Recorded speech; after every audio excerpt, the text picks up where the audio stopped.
नमस्कार विद्यार्थी मित्रांनो, PYQ सिरीजमध्ये सर्व विद्यार्थ्यांचं पुनश्च एकदा सहर्ष स्वागत आहे। आतापर्यंत आपण की जे काही पाठीमागचे जे काही झालेले जे काही पेपर जे आहे, मग त्यामध्ये मग 23 चा पेपर असेल, त्यानंतर की 22 असेल, 21 असेल, अशी जी काही पेपर जे आहे तर ही पेपर आपण बघितलेली आहे। मग आता जो काही पेपर जो आहे तर तो आहे की 2017 चा, आणि या 2017 पासूनच जी काही कंबाईन ही जी काही परीक्षा जी आहे तर ही ह्या परीक्षेला सुरुवात झालेली आहे। म्हणून ही जी काही 2017 चा जो काही पेपर जो आहे तर या पेपरचं स्वरूप कसं होतं, त्यानंतर की या पेपरमध्ये मग कुठल्या कुठल्या घटकावरती त्यावरती प्रश्न विचारलेले आहे, या सगळ्या गोष्टी आपण सुरुवातीला बघू। त्यानंतर की मग आलेले जे काही 15 जे काही प्रश्न जे आहे तर हे प्रश्न कशा स्वरूपात आहे, त्यानंतर की त्याचं जे काही सखोल विश्लेषण जे आहे तर या सगळ्या ज्या काही गोष्टी ज्या आहेत तर या सगळ्या गोष्टी आपण ह्या लेक्चर्समध्ये आपण डिस्कस करणार आहोत। मग सुरुवात करूया की हा जो काही कंबाईनचा जो काही पहिला जो काही पेपर जो आहे कंबाईनचा जो काही पहिला जो काही पेपर जो आहे तर हा पेपर झालेला होता 16/7/2017 रोजी। आणि या पेपरमध्ये जर आपण बघितलं, या पेपरमध्ये आपण जर बघितलं तर यामध्ये आपल्याला भारत असेल, महाराष्ट्र असेल, असे जे काही दोन जे काही भाग जे आहे तर या भागामध्ये मग याचे जे काही सब जे काही टॉपिक जे आहे तर मग सब टॉपिक कुठले कुठले आहे की त्यावरती प्रश्नसंख्या किती होती, या सगळ्या गोष्टी आपण बघूया।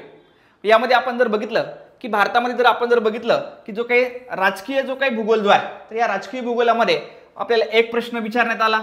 त्यानंतर की जो काही प्राकृतिक भूगोल आहे भारताच्या संदर्भामध्ये त्यामध्ये एक प्रश्न आहे। त्यानंतर की मग नदी प्रणालीवरती एक प्रश्न आहे, वनसंपत्तीवरती एक प्रश्न आहे। इथं जो काही कृषी जो काही टॉपिक जो आहे, कृषी जो काही टॉपिक जो आहे भारतीय शेतीच्या संदर्भामध्ये की त्यावरती जी काही प्रश्नसंख्या जी आहे तर ती आपल्याला 2 बघायला मिळते। मग यामध्ये मग आपल्याला विशेषतः मग जी काही स्थलांतरित शेती जी आहे या स्थलांतरित शेतीच्या संदर्भात प्रश्न विचारलेला आहे। त्यानंतर की मग खनिज संपत्ती एक प्रश्न आहे, उद्योगधंद्याच्या बाबतीमध्ये एक प्रश्न आहे। यावरून आपल्याला असं दिसतं की बाबा की भारताच्या बाबतीत ज्यावेळेस की आपल्याला अभ्यास करायचा आहे की त्यावेळेस मग आपल्याला विशेषतः राजकीय भूगोल मागच्या लेक्चर्समध्ये मी तुम्हाला सांगितलं, त्यानंतर की मग प्राकृतिक भूगोल असेल, नदी प्रणाली असेल, आणि त्यानंतर मग की थोडंसं उद्योगधंदे असेल, त्यानंतर खनिज संपत्ती असेल, असे जे काही टॉपिक जे आहे तर हे टॉपिक आपण पूर्णपणे अगदी तोंडीपाठ करून ठेवायचे आहे। तोंडीपाठ यासाठी असं म्हणतो कारण की आतापर्यंत जे काही प्रश्न आपण बघितले अगदी 23, 21, 22 हे जे काही प्रश्न आपण बघितले तर ते आपल्याला याच घटकावरती आपल्याला बघायला मिळतात, याच घटकावरती आपल्याला बघायला मिळतात।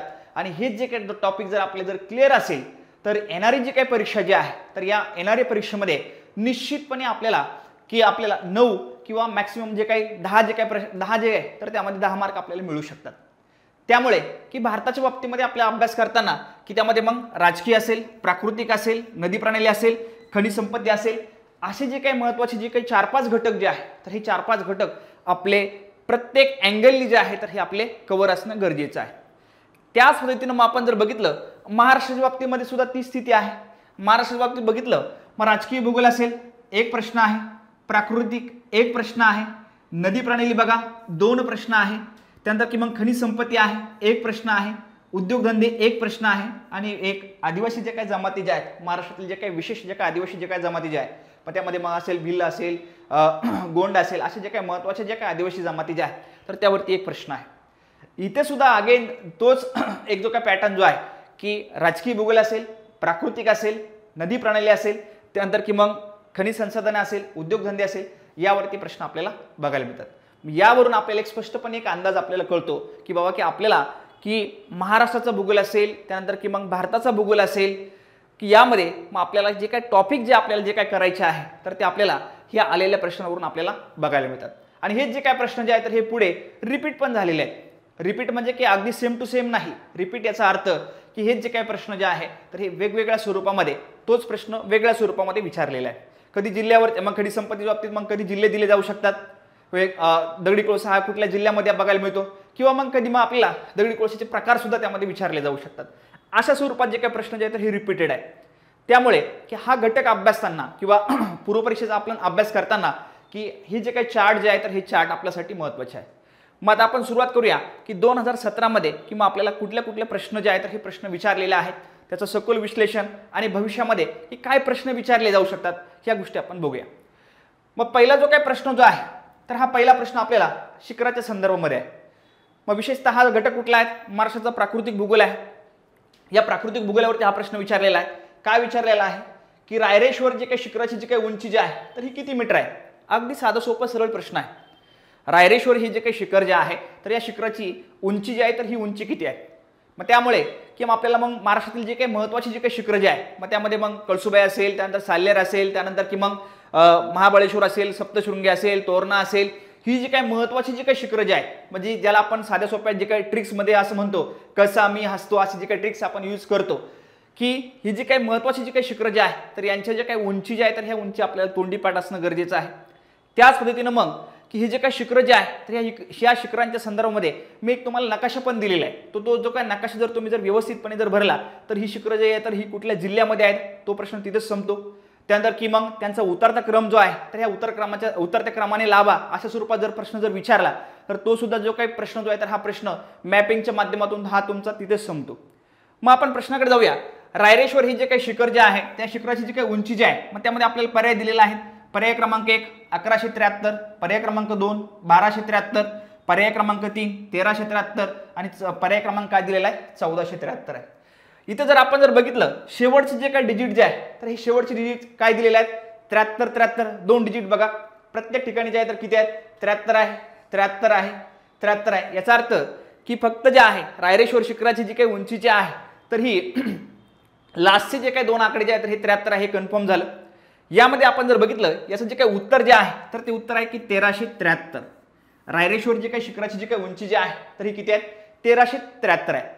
मग या संदर्भामध्ये हा जो काही प्रश्न टॅकल करताना की आपल्याला सरळ सरळ जे आहे तर ती जी काही कसा मी हसतोची जी काही ट्रिक जी आहे ती ट्रिक्स असेल, त्यानंतर की मग त्याची जी काही एकूण जी काही उंची जी आहे तर ही उंची आपल्याला तोंडीपाठ करायची आहे।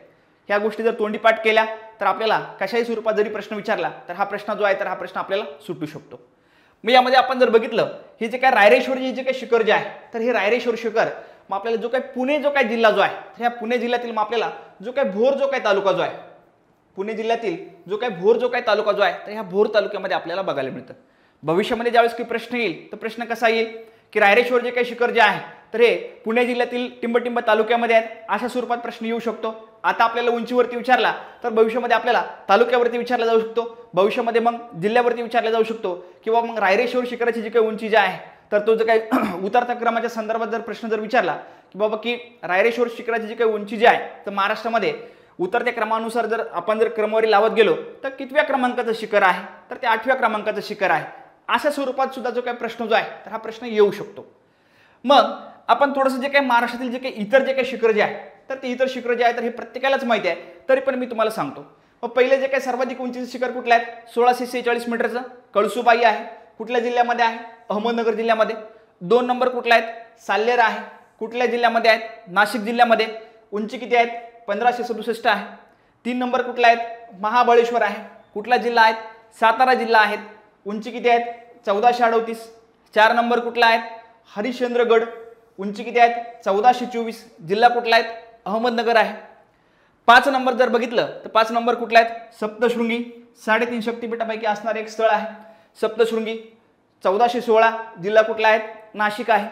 त्यानंतर की मग तोरणा आहे, उंची किती आहे 1404, जिल्हा कुठला आहे पुणे आहे।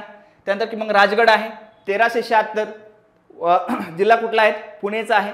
आणि कुठला आहे रायरेश्वर आहे 1373, उंची किती आहे 1373, जिल्हा कुठला आहे पुणे आहे। मग अशा स्वरूपामध्ये ही जी काही महत्त्वाची जी काही शिखरं जी आहे तर ही शिखरांचा जो काही क्रम जो आहे तर हा क्रम अगदी तोंडीपाठ करून ठेवा। त्यानंतर की याच्या संदर्भामध्ये मी तुम्हाला नकाशा दिलेला आहे तो नकाशा व्यवस्थित भरा, त्याचं जे काही सिक्वेन्स जे आहे तर ते तुम्हाला जर उतरत्या क्रमाने जरी प्रश्न जरी विचारला तरी सुद्धा तुम्हाला तो लावता त्यामध्ये आला पाहिजे। अशा स्वरूपामध्ये साध्या सोप्या स्वरूपामध्ये हा जो काही प्रश्न जो आहे तर हा प्रश्न आपल्याला विचारलेला होता। रायरेश्वर जे काही शिखर जे आहे तर हे कुठल्या जिल्ह्यामध्ये आहेत पुणे जिल्ह्यामध्ये आहे। पुणे जिल्ह्यातील मग कुठल्या तालुक्यामध्ये आहेत भोर तालुक्यामध्ये आहेत आणि उंची किती आहेत 1373 मीटर आहेत, ही गोष्ट लक्षात ठेवा। पुढच्या प्रश्नाकडे जाऊया। पुढचा जो काही प्रश्न जो आहे तर आपल्याला भारताचा जो काही राजकीय भूगोल जो आहे भारताचा जो काही राजकीय भूगोल जो आहे तर या राजकीय भूगोलावरती आपल्याला प्रश्न विचारलेला आहे। मग त्यामधला जो काही टॉपिक जो आहे तर तो स्थानिक वेळ असेल प्रमाण वेळ या घटकावरती आपल्याला प्रश्न आहे। यामध्ये जर आपण जर बघितलं की सौराष्ट्र आणि अरुणाचल प्रदेश यातील स्थानिक वेळेत किती तासांचा फरक आहे असा आपल्याला प्रश्न विचारलेला आहे। सौराष्ट्र आणि अरुणाचल प्रदेश यांची जी काही स्थानिक जी काय वेळ जी आहे लोकल जो काय टाइम जो आहे तर यामध्ये किती मिनिटाचा फरक आहे या स्वरूपात आपल्याला प्रश्न विचारलेला आहे।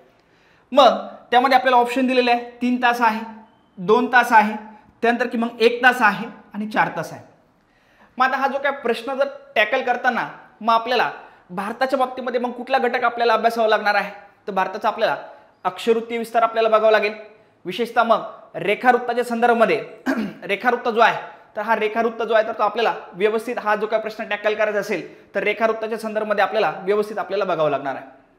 मग थोडंसं जर पुन्हा परत आपण नकाशाकडे जर गेलो, नकाशा यासाठी असं म्हणतो कारण की जर भूगोलात जर तुमचा जर नकाशा जर व्यवस्थित असेल तर निश्चितपणे की तुम्हाला ज्या काही गोष्टी ज्या आहेत तर ह्या गोष्टी सहजतेने क्लिअर होतील।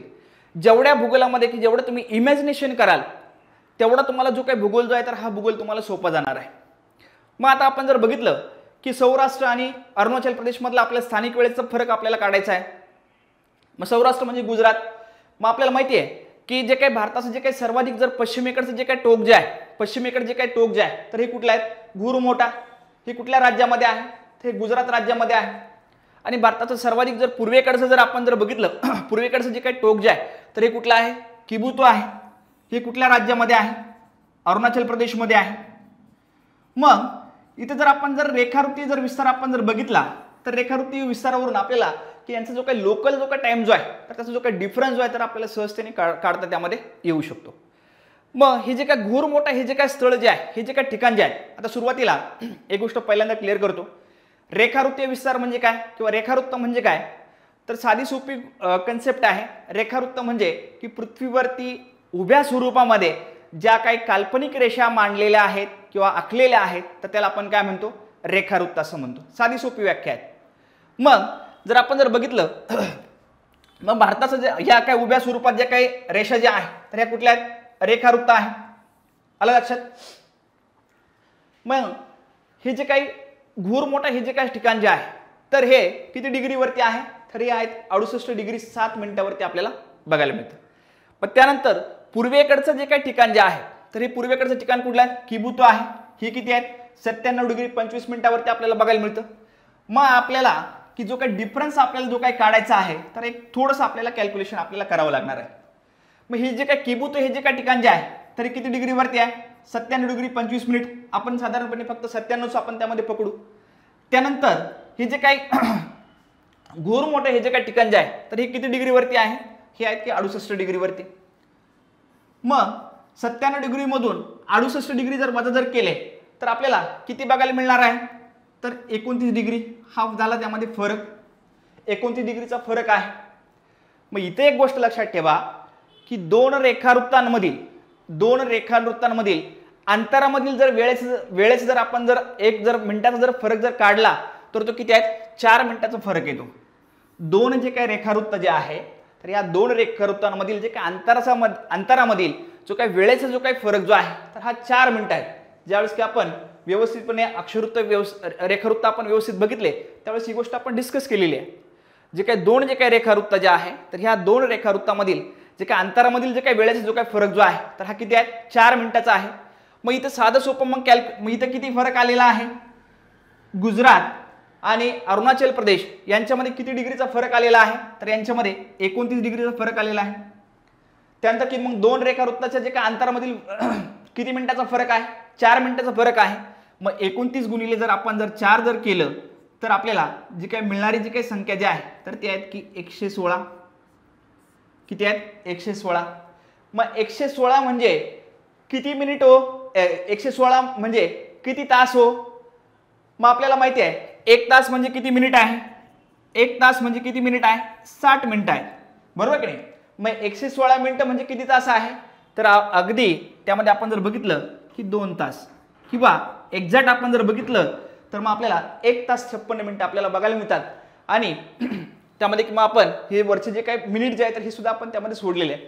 म्हणून गुजरात आणि अरुणाचल प्रदेश की यांच्यामधला जो काही वेळेचा जो काही फरक जो आहे यांच्यामधला जो काही वेळेचा जो काही फरक जो आहे तर हा किती आहे, हा आपल्याला 2 तास आपल्याला बघायला मिळतो, 2 तास आपल्याला बघायला मिळतो। याचा अर्थ की पहिला जो काही सूर्य जो आहे तर हा सूर्य कुठे उगणार आहे, अरुणाचल प्रदेश, त्यानंतर मग पुढे 2 तासांनी मग आपल्याला हे जे काही गुजरातमधलं घुरमोठा जे आहे तर या ठिकाणी आपल्याला बघायला मिळणार आहे। मग अशा स्वरूपामध्ये हा जो काही प्रश्न जो आहे तर हा प्रश्न आपण व्यवस्थितपणे नकाशाच्या आधारावरती आणि एक थोडंसं रेखावृत्ताची कन्सेप्ट आपली जर क्लिअर असेल तर ते निश्चितपणे आपला हा प्रश्न व्यवस्थितपणे आपल्याला सुटणार आहे. अशा स्वरूपामध्ये ह्या जे काही प्रश्नाचं जे काही उत्तर जे आहे तर ते उत्तर काय असणार आहे हो, या प्रश्नाचं उत्तर आहे की 2 तास. ओके, अशा स्वरूपामध्ये हा जो काही प्रश्न जो आहे तर हा प्रश्न आपण बघितलेला आहे. मग आता आपल्याला पुढचा जो काही प्रश्न जो आहे तर हा पुढचा प्रश्न आपल्याला महाराष्ट्राचा परत जो काही राजकीय भूगोल आहे ते या राजकीय भूगोलावरती आपल्याला प्रश्न विचारलेला आहे. जे काही महाराष्ट्राचं जे काही क्षेत्रफळ जे आहे तर या क्षेत्रफळावरती आपल्याला प्रश्न विचारलेला आहे. मग यामध्ये इथे एक थोडंसं एक पॉईंट मी तुम्हाला सांगतो. भविष्यामध्ये इथे जो काही प्रश्न जो आहे तर हा प्रश्न तुम्हाला कसा विचारला जाऊ शकतो, भविष्यामध्ये आपल्याला अक्षरवृत्ताच्या संदर्भात प्रश्न विचारला जाऊ शकतो. ही गोष्ट लक्षात ठेवा. हा प्रश्न टॅकल करताना मग आपल्याला रेखावृत्त आपलं कंप्लीट असणं गरजेचं आहे. त्यानंतर की मग अक्षरवृत्त जे आहे तर ते अक्षरवृत्त सुद्धा त्यामध्ये कंप्लीट असणं गरजेचं आहे. ही गोष्ट लक्षात ठेवा. पुढचा जो काही प्रश्न जो आहे तर तो आहे की महाराष्ट्राचा जो काही राजकीय भूगोलावरती, मग राजकीय भूगोलावरती काय प्रश्न विचारलेला आहे की महाराष्ट्र राज्याचे भौगोलिक जे काही क्षेत्रफळ जे आहे तर हे टिंबटिंब चौरस किमी असून भारताच्या टिंबटिंब टक्के क्षेत्र जे आहे तर त्यामध्ये व्यापलेलं आहे. 2 जे काही रिकाम्या जागा आहेत त्यामध्ये आपल्याला दिलेले आहे. महाराष्ट्राचं एकूण क्षेत्रफळ किती आहे आणि भारताच्या एकूण क्षेत्रफळापैकी महाराष्ट्राने मग किती टक्के भाग व्यापलेले आहेत, अशा 2 जे काही रिकाम्या जागा जे आहे तर ते आपल्याला त्यामध्ये विचारलेलं आहे. आणि त्यामध्ये मग आपल्याला आकडे दिलेला आहे 3,07,713. त्यानंतर की मग पुढचं आहेत 9.36%.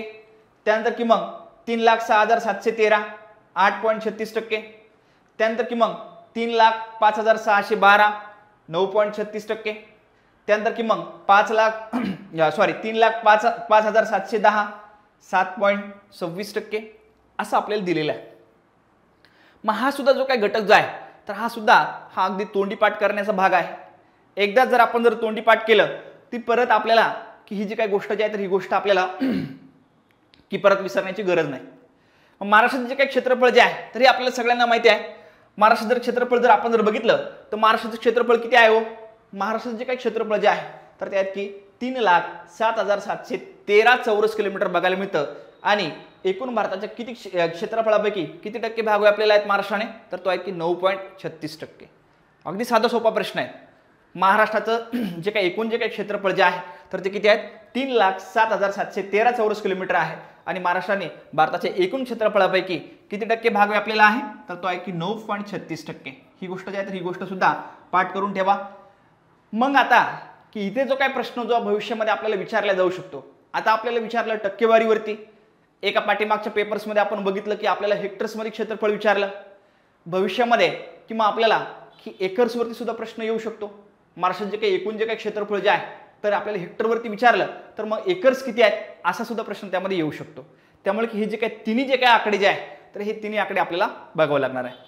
मग क्षेत्रफळाच्या बाबतीमध्ये आपण जर बघितलं की जे काही महाराष्ट्रात जे काही एकूण जे काही क्षेत्रफळ जे आहे 3,07,713 चौरस किलोमीटर आहे. भारताच्या एकूण क्षेत्रफळापैकी किती आहेत 9.36% भाग व्यापलेला आहे. त्याच पद्धतीने मग किती हेक्टर्समध्ये विचारलं तर किती आहेत 307.7 लाख हेक्टर जे आहे तर महाराष्ट्राचे एकूण क्षेत्रफळ आहे.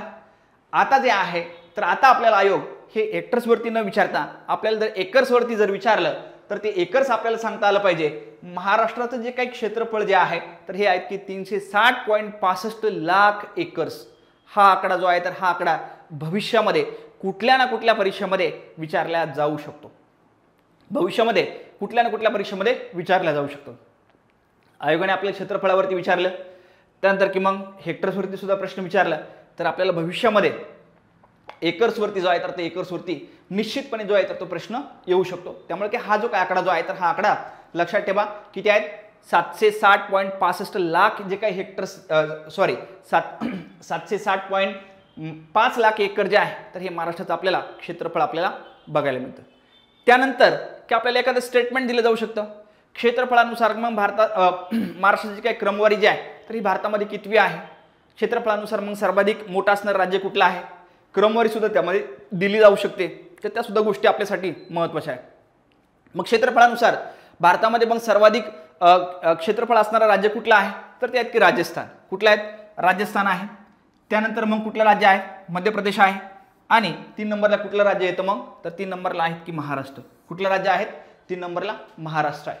अशा स्वरूपामध्ये की ही जे काही क्षेत्रफळाच्या बाबतीमध्ये मग आपल्याला की ही आकडेवारी तर माहितीच असायला हवी, त्याच पद्धतीनं मग लाख एकरच्या संदर्भामध्ये हा आकडा लक्षात ठेवा, कारण की यावरती आपल्याला प्रश्न विचारलेला आहे आणि इथं जो काही प्रश्न जो आहे तर हा भविष्यामध्ये फ्रेम होणार आहे. अशा पद्धतीनं हा आकडा जो आहे तर हा आकडा सुद्धा परीक्षा दृष्टिकोनातून महत्त्वाचा आहे. मग आता पुढच्या प्रश्नाकडे जाऊया. पुढचा जो काही प्रश्न जो आहे तर हा पुढचा प्रश्न आपल्याला भारताच्या संदर्भामध्ये विचारलेला आहे. भारताच्या बाबतीमध्ये जो काही उद्योगधंदे हा जो काही टॉपिक जो आहे तर या टॉपिकच्या बाबतीत प्रश्न विचारलेला आहे. मग आपल्याला दक्षिण बिहारमधील टिंबटिंब हे सिमेंट असेल, कागद असेल, पुट्टे असेल, प्लायवूड असेल इत्यादी उद्योगांचे प्रमुख केंद्र म्हणून उदयास आलेलं आहे.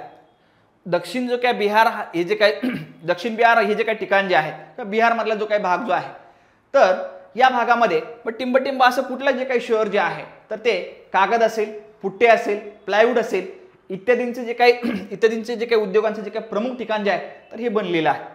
आणि त्यामध्ये मग प्रश्न दिलेला आहे रांची आहे, त्यानंतर की मग दालमिया नगर आहे, त्यानंतर की मग रूरकेला आहे, त्यानंतर की मग आसनसोल आहे. अशा स्वरूपात आपल्याला 4 ऑप्शन आपल्याला दिलेला आहे. ज्याचा मॅप क्लिअर असेल, ज्याला राजधान्या पाठ असतील तर ती जे काही लोक जे आहे तर ही सहजतेने हा प्रश्न त्यामध्ये की सोडू शकतो. मग आपल्याला हे जे काय रांची हे जे काही ठिकाण जे आहे तर हे दक्षिण बिहारमध्ये आहे का हो? हे रांची हे जे काही ठिकाण जे आहे तर हे कुठे बघायला मिळतं आपल्याला? झारखंड राज्यामध्ये बघायला मिळतं. झारखंड राज्याची राजधानी जी आहे तर ही कुठली आहे? रांची आहे. पहिलाच जो काही ऑप्शन जे आहे तर हा स्किप होणार आहे. त्यानंतर किंवा आपण रूरकेला जर बघितलं तर रूरकेला हे जे आहे तर हे लोह पोलादासाठी महत्त्वाचं ठिकाण आहे आणि हे ठिकाण आपल्याला कुठल्या राज्यामध्ये बघायला मिळतं? जे काही ओडिशा जे काही राज्य जे आहे तर या ओडिशा राज्यामध्ये आपल्याला हे रूरकेला म्हणून जे काही ठिकाण जे आहे तर ते आपल्याला बघायला मिळतं. ज्याने जर व्यवस्थितपणे जो काही उद्योगधंदे जर आउट टॉपिक जर केले असेल तर त्याला हे रूरकेला हे जे काही नाव जे आहे तर हे बऱ्याच वेळेस ऐकायला बघायला मिळालं असेल आणि विशेषतः लोह पोलादाचे काही उद्योग जे आहे तर त्या संदर्भात हे जे काही नाव जे आहे तर ते महत्त्वाचं आहे. त्याच पद्धतीने मग की आसनसोल हे जे काही ठिकाण जे आहे तर ज्यांनी अगदी डीपमध्ये अभ्यास केले असेल की त्यांना हे जे काही ठिकाण जे आहे तर हे ठिकाण आपल्याला माहिती आहे. हे ठिकाण आपल्याला कुठल्या राज्यामध्ये बघायला मिळतात? हे जे काही ठिकाण जे आहे तर हे आपल्याला पश्चिम बंगाल हे जे काही राज्य जे आहे तर या पश्चिम बंगाल राज्यामध्ये हे आसनसोल हे जे काही ठिकाण जे आहे तर हे सुद्धा एक महत्त्वाचं जे काही लघुउद्योग जे आहे तर ह्या लघुउद्योगाच्या संदर्भामध्ये हे महत्त्वाचं ठिकाण जे आहे तर हे आपल्याला पश्चिम बंगालमध्ये आपल्याला बघायला मिळतं. मग यावरून की आपल्याला सहजतेने जे काही जर आपण जर बघितलं रांची हे एक ऑप्शन जाणार आहे कारण दक्षिण बिहार आपल्याला विचारलेलं आहे. रूरकेला विचारले आहेत, हे राज्य कुठलं आहे? ओडिशा आहे. त्यानंतर किंवा आसनसोल विचारले आहेत, राज्य कुठलं आहे? पश्चिम बंगाल आहे. मग राहिलं कुठलं आहे? दालमिया नगर. कुठलं आहे? दालमिया नगर. म्हणून या प्रश्नाचं जे काही उत्तर जे आहे तर हे प्रश्नाचं उत्तर काय आहे? दालमिया नगर. हे दालमिया हे जे काही नगर जे आहे तर हे आपल्याला कुठल्या राज्यामध्ये बघायला मिळतं? जे काही बिहार जे काही राज्य जे आहे तर ह्या बिहार राज्यामध्ये आपल्याला हे शहर बघायला मिळतं आणि हे जे काही शहर जे आहे मग कागद असेल, पुट्टे असेल, त्यानंतर की मग प्लायवूड असेल इत्यादींचं जे काही उद्योगांचं जे काही महत्त्वाचं जे काही केंद्र जे आहे तर हे केंद्र त्यामध्ये बनलेलं आहे. मग आता ह्या दालमिया नगरच्या संदर्भामध्ये भविष्यात जर प्रश्न जर विचारला तर प्रश्न काय येऊ शकतो की हे जे काही दालमिया नगर हे जे काही शहर जे आहे तर हे शहर कोणी स्थापन केलेलं आहे? त्यांचं नाव काय आहे? त्यानंतर की मग असा सरळ प्रश्न त्यामध्ये विचारला जाऊ शकतो. दालमिया नगर हे जे काही शहर जे आहे तर हे जे काही दालमिया नगर शहराची जी काही स्थापना जी आहे तर ही रामकृष्ण दालमिया यांनी केलेली आहे. हे जे काही शहर जे आहे तर हे शहर कोणी वसवलेलं आहे? रामकृष्ण दालमिया यांनी हे शहर वसवलेलं आहे. आणि रामकृष्ण दालमियांच्या बाबतीमध्ये की त्यांचं जे काही जन्मस्थळ जे आहे तर हे जन्मस्थळ आपल्याला राजस्थान राज्यामध्ये बघायला मिळतं. कुठल्या राज्यामध्ये बघायला मिळतं? राजस्थान राज्यामध्ये बघायला मिळतं. परंतु त्यांची जी काही कर्मभूमी जी आहे तर ही कर्मभूमी आपल्याला बिहारमध्ये बघायला मिळतं. बिहारमध्ये मग त्यांनी मग साखर इंडस्ट्रीज असेल, त्यानंतर मग इतर छोटी मोठी जे काही उद्योग जे असेल तर हे पूर्णपणे वसवले आणि ते कुठे वसवले? दालमिया शहरामध्ये. म्हणूनच हे जे काही दालमिया हे जे काही ठिकाण जे आहे तर हे खऱ्या अर्थानं औद्योगिकच्या बाबतीमध्ये जर बघितलं अति प्राचीन काळातील हे औद्योगिक शहर म्हणून जे आहे तर हे दालमिया नगर जे आहे तर त्यामध्ये ओळखलं जातं. आणि ते हे जे काही दालमिया नगर हे जे काय नाव जे काय पडलं तर हे आहेत की रामकृष्ण दालमिया यांच्या या संघर्षामुळे या शहराचं जे काही नाव जे आहे तर हे दालमिया नगर त्यामध्ये पडलेलं आहे. आणि हे जे काही शहर जे आहे या शहरामध्ये आपण बघितलं सिमेंट असेल, कागद असेल, पुट्टे असेल, प्लायवूड असेल, त्याच पद्धतीने मग इतर जे काही महत्त्वाचे जे काही लघु उद्योग असेल तर ते सुद्धा या शहरामध्ये जे आहे तर ते मोठ्या प्रमाणामध्ये चालतात. दालमिया शहराचं जे काही नाव जे आहे तर हे कोणाच्या नावावरून पडलेलं आहे तर ते आहेत की रामकृष्ण दालमिया यांच्या नावावरून पडलेलं आहे. त्यांचं जन्मस्थळ राजस्थानमध्ये आहे परंतु त्यांची कर्मभूमी बिहारमध्ये आहेत, ही गोष्ट लक्षात ठेवा. कारण की थोडं कन्फ्युजन होऊ शकतं, कारण की यांचं जन्मस्थळ राजस्थानमध्ये आहे त्यामुळे की राजस्थानमध्ये काम केलं असेल, परंतु तसं नाही की यांचं जन्मस्थळ जरी राजस्थान असेल तरी कर्मभूमी जी आहे तर ही बिहारमध्ये आपल्याला बघायला मिळते आणि विशेषतः दालमी या शहराच्या संदर्भामध्ये ते त्यांनी जे काही काम जे आहे तर हे मोठ्या प्रमाणात त्यामध्ये केलेलं आहे. मग आता पुढचा प्रश्न आपल्याला परत आपल्याला की महाराष्ट्राचा भारताचा जो काही भूगोल जो आहे तर ह्या भूगोलामधील महत्त्वाची मग सरोवर असेल, नद्या असेल या टॉपिकवरती आपल्याला हा प्रश्न विचारलेला आहे. प्रश्न मग आपल्याला की हाही प्रश्न जो आहे तर हा सुद्धा मॅपिंगच्या आधारात आपल्याला सोडवता येऊ शकतो. मॅपिंगच्या आधारामध्ये जे काही भारताची पूर्णपणे मी तुम्हाला जे काही सरोवरांचे जे काही नकाशा तुम्हाला मी दिलेला आहे किंवा भारतातील जे काही महत्त्वाचे जे काही सरोवर जे आहे तर हे कुठे कुठे आहेत याचं लोकेशनच्या संदर्भामध्ये मी जो काही नकाशा दिला आहे तर तो नकाशा जर तुम्ही व्यवस्थित जर भरला असेल किंवा भरत असाल तर हा जो काही प्रश्न जो आहे तर हा प्रश्न सुद्धा तुमचा सहजतेने त्यामध्ये सुटू शकतो. त्यामध्ये काय प्रश्न विचारलेला आहे की जे काही चिल्का सरोवर जे आहे तर हे कोठे वसलेले आहेत. अगदी वन लाईनर स्वरूपात प्रश्न आहे. मग चिल्का सरोवर हे जे आहे कोठे वसलेलं आहे. पहिले स्टेटमेंट दिलं आहे कृष्णा कावेरी नद्यांच्या त्रिभुज प्रदेशाच्या दरम्यान असं एक स्टेटमेंट दिलेलं आहे. त्यानंतर की मग गोदावरी कृष्णा नद्यांच्या त्रिभुज प्रदेशाच्या दरम्यान दुसरं स्टेटमेंट दिलेलं आहे. तिसरं दिलेलं आहे की गंगा आणि महानद्यांच्या त्रिभुज प्रदेशादरम्यान हे जे काही चिल्का सरोवर आहे.